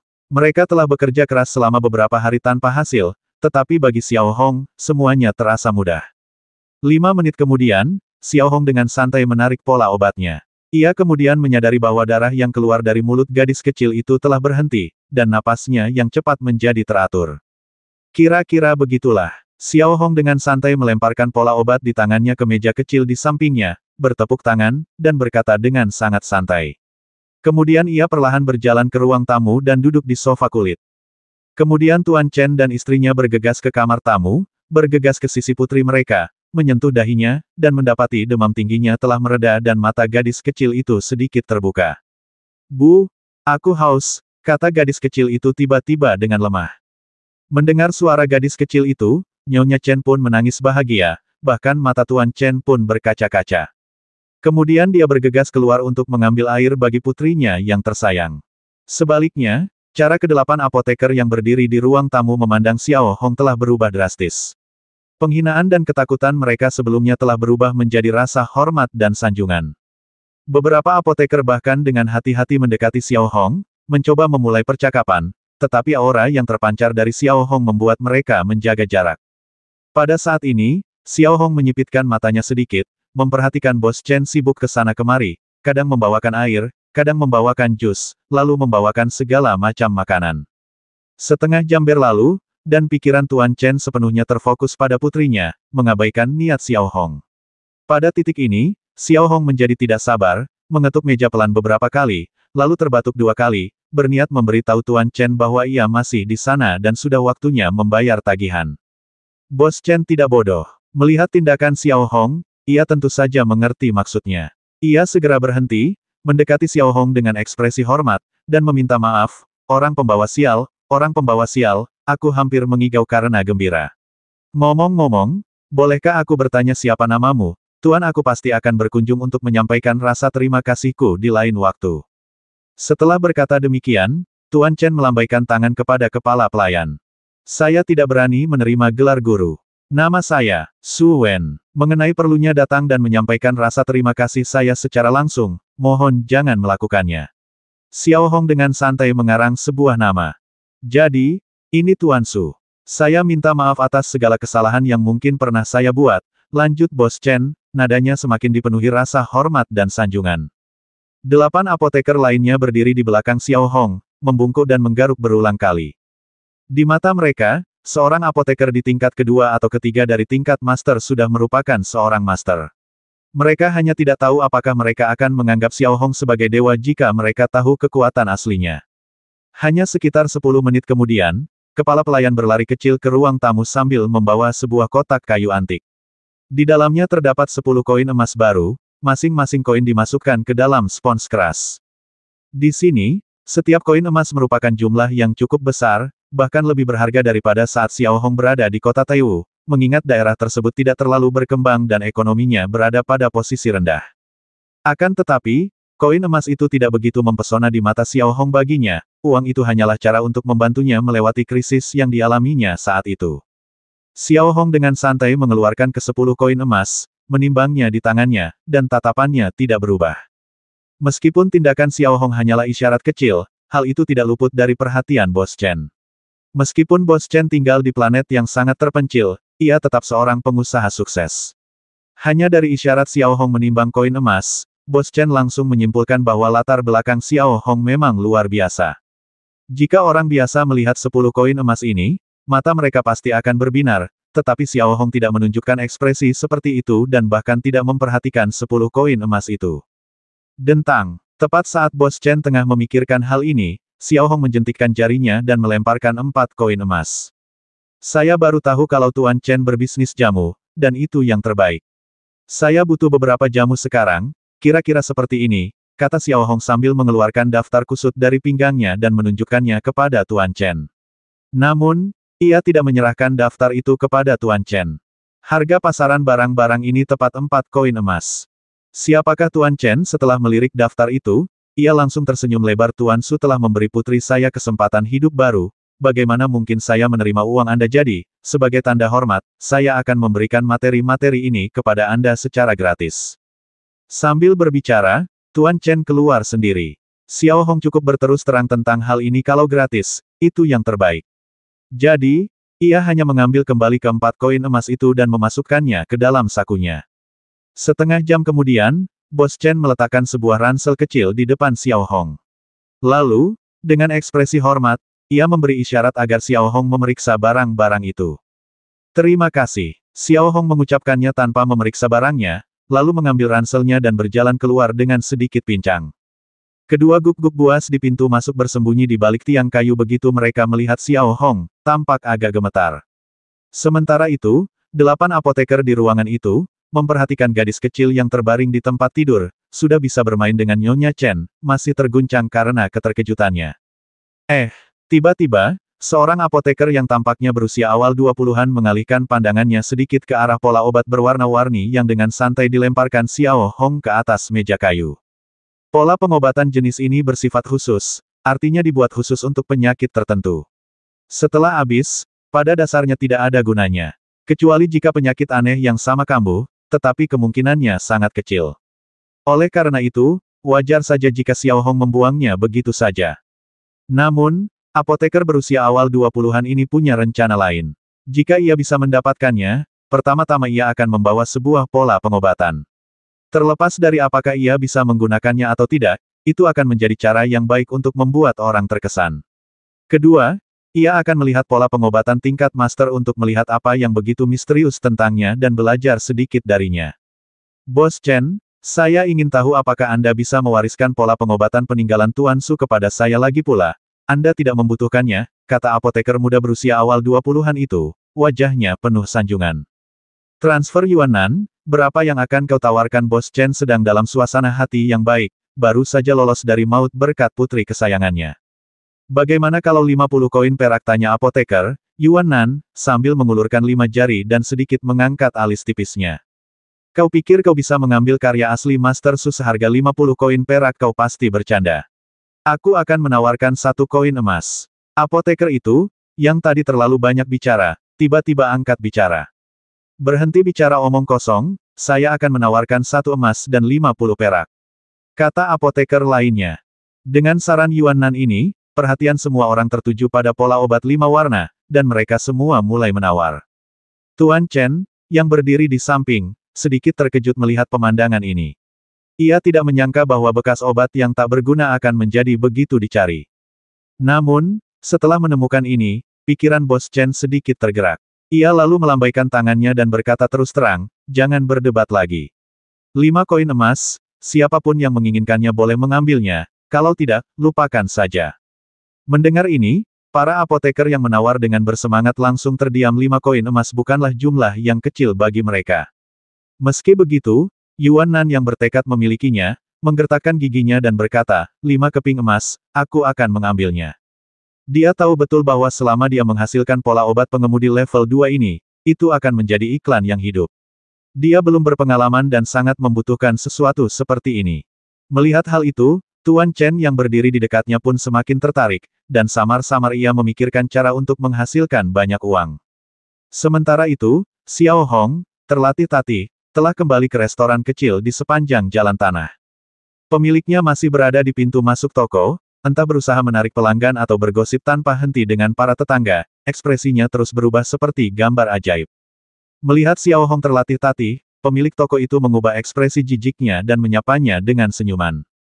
Tuan rambut putih, apa kabar? Bagaimana kabar putri bungsu Tuan Chen? Tanya pemilik restoran sambil tersenyum. Hanya flu ringan, jawab Xiao Hong santai, lalu membuka telapak tangannya dan menimbang 10 koin emas di tangannya, sambil menimbulkan serangkaian suara renyah.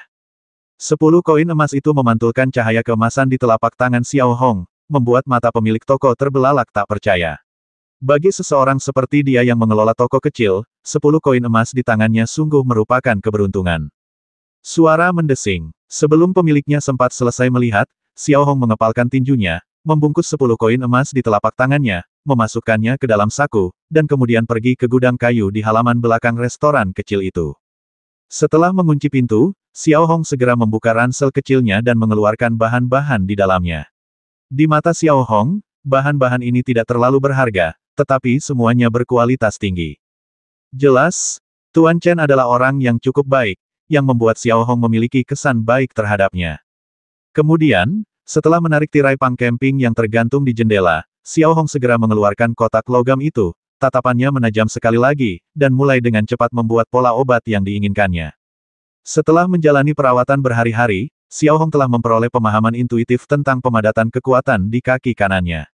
Oleh karena itu, ketika menciptakan pola pengobatan lagi, Xiao Hong dapat lebih terarah. Demikian pula, dengan luka-luka internalnya yang sebagian besar telah pulih, Xiao Hong dapat memobilisasi energi internalnya dengan relatif bebas. Ia mengeluarkan sebuah batu dari kotak logam dan mulai menggunakan teknik penyerapan jiwa, lalu dengan cepat mulai mengukirnya. Karena tidak ada bahan berkualitas tinggi yang tersedia, Xiao Hong hanya bisa membuat pola obat tingkat kultivator tingkat 4. Namun, untuk saat ini, hasilnya sudah cukup baik, karena bahan untuk kultivasi tingkat kultivator masih mencukupi. Sekitar 1 jam kemudian, Xiao Hong memiliki pola obat berwarna-warni di tangannya. Dibandingkan dengan pola obat 5 warna sebelumnya, pola di tangan Xiao Hong jauh lebih halus, dan ia menggunakan teknik pola dalam pola. Sekali lagi, Xiao Hong mengambil alat pembuat pola dari gudang kayu ke celah spasial dan menghapus semua jejak pola. Kemudian, ia duduk bersila di tepi tempat tidur dan mengaktifkan pola obat Yurong yang baru dibuat. Saat Xiao Hong menyalurkan esensi pola obat ke kaki kanannya sekali lagi melalui kekuatannya, ia terus menggunakan kekuatannya untuk membimbingnya. Kali ini, karena Xiao Hong telah melakukan upaya khusus saat menciptakan pola obat, melarutkan kekuatan kendali yang telah mengeras di kaki kanannya tidak sesakit sebelumnya. Rasa sakitnya hanya sedikit seperti ditusuk jarum, yang masih dalam batas toleransi. Dengan cara ini, Xiao Hong dapat dengan tenang memahami seluruh proses pelarutan kekuatan, seperti melarutkan es. Tiba-tiba Xiao Hong mengeluarkan suara itu tanpa peringatan, dan matanya berkedut tanpa sadar. Tepat saat kendalinya atas kekuatannya terbuka sepenuhnya, Xiao Hong secara tidak sengaja menemukan melalui persepsi kekuatannya bahwa seberkas energi emas perlahan menghilang seiring dengan terbukanya segel kekuatannya. Apa itu? Xiao Hong tiba-tiba bergumam pada dirinya sendiri. Dalam pikiran Xiao Hong, representasi emas yang paling langsung adalah kekuatan level Sky Soaring.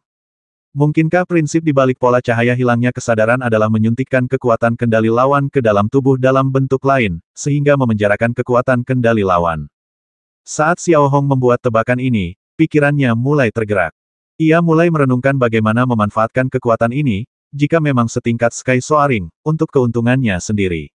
Hal pertama yang terlintas dalam pikirannya adalah metode kontrol transformasi, yang diajarkan Harrison dan Yuran untuk meningkatkan kekuatannya. Mengikuti alur pemikiran ini, Xiao Hong merasa hal itu semakin memungkinkan.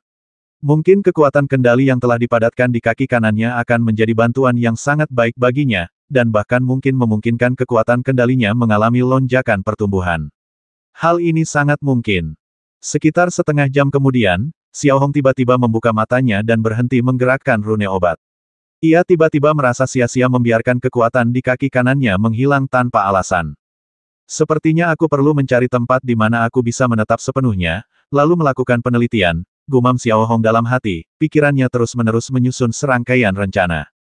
Menjelang malam, setelah makan malam sederhana, Xiao Hong duduk bersila di tepi tempat tidur, memejamkan mata, dan mengatur napasnya. Ia mengerahkan seluruh tenaga dalam tubuhnya untuk menutrisi seluruh aspek tubuhnya, berusaha mengembalikan kondisi terbaiknya secepat mungkin. Zhen tak berkata sepatah kata pun, hanya berjongkok di samping Xiao Hong, mulutnya sedikit terbuka, memandangi 10 koin emas di depannya. Di bawah cahaya redup, koin-koin itu berkilauan. Sesekali, ia mengulurkan tangan, mengambil koin, dan menyeka noda agar berkilau. Bagi Zhen, ini adalah pertama kalinya dalam hidupnya dia melihat begitu banyak koin emas disatukan dan benar-benar dapat menyentuhnya. Wajah mungilnya sudah merona merah, memperlihatkan kegembiraan dan kegembiraan. Kalau kau suka, kau boleh mengambil 2 lembar sebagai uang saku, tak masalah, kata Xiao Hong kepada Zhen, sambil duduk bersila di tepi tempat tidur tanpa membuka mata. Mendengar hal itu, Zhen segera meletakkan koin-koin emas itu di atas meja dan menggelengkan kepalanya sedikit. Aku tahu uang ini sangat berguna untukmu, tapi aku tidak menginginkannya. Uang ini untuk keperluan penting. Xiao Hong terkekeh dingin. Ngomong-ngomong, aku berangkat dari sini besok. Pergi. Mendengar ini, kegembiraan samar Zhen sirna, digantikan oleh kekecewaan, meskipun entah dari mana kekecewaan ini berasal. Xiao Hong tentu saja bisa merasakan kekecewaan samar Zhen. Ia membuka matanya sedikit, mengamati Zhen lagi, ragu sejenak, mempertimbangkan untung ruginya, lalu berkata, saya sedang kekurangan asisten. Kalau kamu bersedia, kamu bisa ikut dengan saya. Benarkah? Nada suara Zhen tiba-tiba meninggi sedikit, dan matanya yang sebening kristal kembali bersinar, tampak luar biasa terang dalam cahaya redup. Xiao Hong mengangguk. Baiklah, aku akan memberitahu bos kalau aku berhenti besok, kata Zhen, dan sebelum Xiao Hong sempat berkata apa-apa lagi, dia langsung pergi. Sesaat kemudian, pemilik penginapan itu berjalan terlatih-tatih masuk bersama Zhen, tubuhnya yang agak gemuk bergoyang. Rasa jijiknya yang sebelumnya telah sirna, digantikan oleh senyum ramah dan sedikit kengganan. Jangan salah paham, pemilik penginapan itu tidak menaruh perasaan pada Xiao Hong, si pria dingin itu, melainkan pada Zhen. Meskipun baru beberapa hari bekerja di perusahaan itu, gadis itu sangat rajin dan efisien. Jarang sekali menemukan wanita muda yang begitu suka menolong. Namun, jika Xiao Hong menginginkan orang, apakah pemilik rumah berani menolaknya? Oh, Tuan Su, Anda akan berangkat besok kenapa terburu-buru tanya pemilik toko sambil berdiri di pintu sambil tersenyum. Ada sesuatu, jawab Xiao Hong singkat. Kita mau kemana tanya pemilik rumah, kedengarannya sangat suka bergosip. Belum diputuskan. Intinya, aku mencari tempat yang tenang di mana aku bisa beristirahat untuk waktu yang lama, jawab Xiao Hong dengan tenang. Menginap untuk jangka panjang aku punya ide bagus. Mata sang induk semang tiba-tiba berbinar, seolah teringat sesuatu. Di mana Xiao Hong perlahan berdiri dan bertanya langsung, nadanya tanpa kesopanan, kata-katanya mengungkapkan keagungan unik seorang raja. Beberapa hari yang lalu, uang erga dari timur desa dikabarkan telah meraup untung besar di kota lain dan pindah bersama seluruh keluarganya ke Xiaolongcheng. Mereka sedang menjual rumah mereka. Jika Anda merasa cocok, saya bisa membantu Anda menghubunginya. Rumahnya agak terpencil, terletak di tengah gunung, tapi harganya pasti sangat murah. Sang pemilik rumah sangat antusias saat itu karena ia bisa merasakan bahwa Xiao Hong cukup terampil. Lebih baik menjilat orang seperti itu daripada menyinggung perasaannya, yang merupakan strategi konsisten sang pemilik rumah. Anda bisa menyebutnya kekuatan, atau Anda bisa menyebutnya pragmatis. Kalau begitu aku akan merepotkanmu. Jawaban Xiao Hong masih sangat sederhana. Jangan sungkan-sungkan. Kamu kan teman Zen-Zen, berarti kamu juga temanku. Nggak perlu sungkan-sungkan. Siapa tahu, kita bisa jadi tetangga nanti, kata pemilik toko itu sambil memasang wajah riang. Sehari berlalu dalam sekejap mata, dan matahari sekali lagi dengan malas mengintip dari langit timur, tubuhnya yang merah menyala menyebar ke seluruh bumi, mengusir kabut malam, dan sekali lagi menyingkapkan kehidupan yang semarak dari semua makhluk. Pagi-pagi sekali di desa Sidong, asap mengepul dari setiap rumah, gumpalan asap putih perlahan mengepul ke angkasa. Penduduk desa yang bekerja keras telah mengangkat cangkul mereka dan dengan tekun bekerja di ladang. Jauh dari jantung kerajaan Sangbang Zenyi, tempat ini damai. Setelah meninggalkan gudang kayu, Xiao Hong membawa Zen-Zen dan mengikuti pemilik restoran keluar dari restoran kecil itu. Pemilik restoran masih penuh semangat dan sanjungan. Rumah Wang Erga tidak jauh dari sini. Kamu bisa melihatnya dari sini. Setibanya di pintu masuk restoran kecil itu, pemiliknya menunjuk ke kejauhan dan berbicara. Di tengah gunung, berdiri sebuah rumah batu yang berdiri sendiri, dikelilingi pagar bambu tipis, melingkupi halaman kecil. Namun, bagian dalamnya agak bobrok, membuatnya terasa terbengkalai. Lokasinya memang agak tersembunyi, tapi tidak jauh dari jalan setapak, jelas pemilik rumah itu sambil melihat tatapan Xiao Hong tertuju pada rumah batu itu. Lumayan, Xiao Hong lalu memberi isyarat agar pemilik toko terus memimpin jalan. Setelah berjalan sekitar 10 menit, Xiao Hong dan yang lainnya tiba di rumah batu. Berdiri di lereng bukit, mereka memiliki pemandangan yang sangat indah dan dapat sepenuhnya melihat seluruh desa Sidong. Di dalam rumah batu tersebut, terdapat sebuah ruangan di setiap sisinya, dan ruang tamu kecil di tengahnya. Di belakang ruang tamu terdapat dapur. Strukturnya sangat sederhana dan merupakan ciri khas rumah pertanian. Bagian dalam telah benar-benar berantakan akibat kepindahan itu, tetapi pembersihan cepat seharusnya dapat memperbaikinya itu jauh lebih baik daripada lubang jembatan. Rumahnya pada dasarnya seperti ini. Saya ingin tahu apakah Tuan Su puas, tanya pemilik rumah dengan hati-hati. Lumayan, biar pemilik rumah saja yang datang dan bicara. Xiao Hong memeriksanya lagi, merasa cukup bagus, lalu langsung setuju. Karena ini hanyalah sebuah desa terpencil dan tidak terlalu rumit, setelah menemukan pemilik rumah dan memintanya menandatangani dan menyegel perjanjian, seluruh rumah, bersama dengan halaman di sekitarnya dan sekelompok kecil pohon di belakang rumah, dijual seharga 4 koin emas.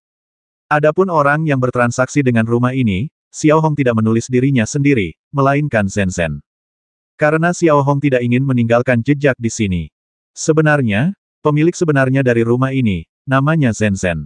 Xiao Hong tidak mempermasalahkannya. Jika suatu hari ia pergi, rumah ini akan menjadi tempat tinggal Zen-Zen, dan perkenalan mereka tidak akan sia-sia.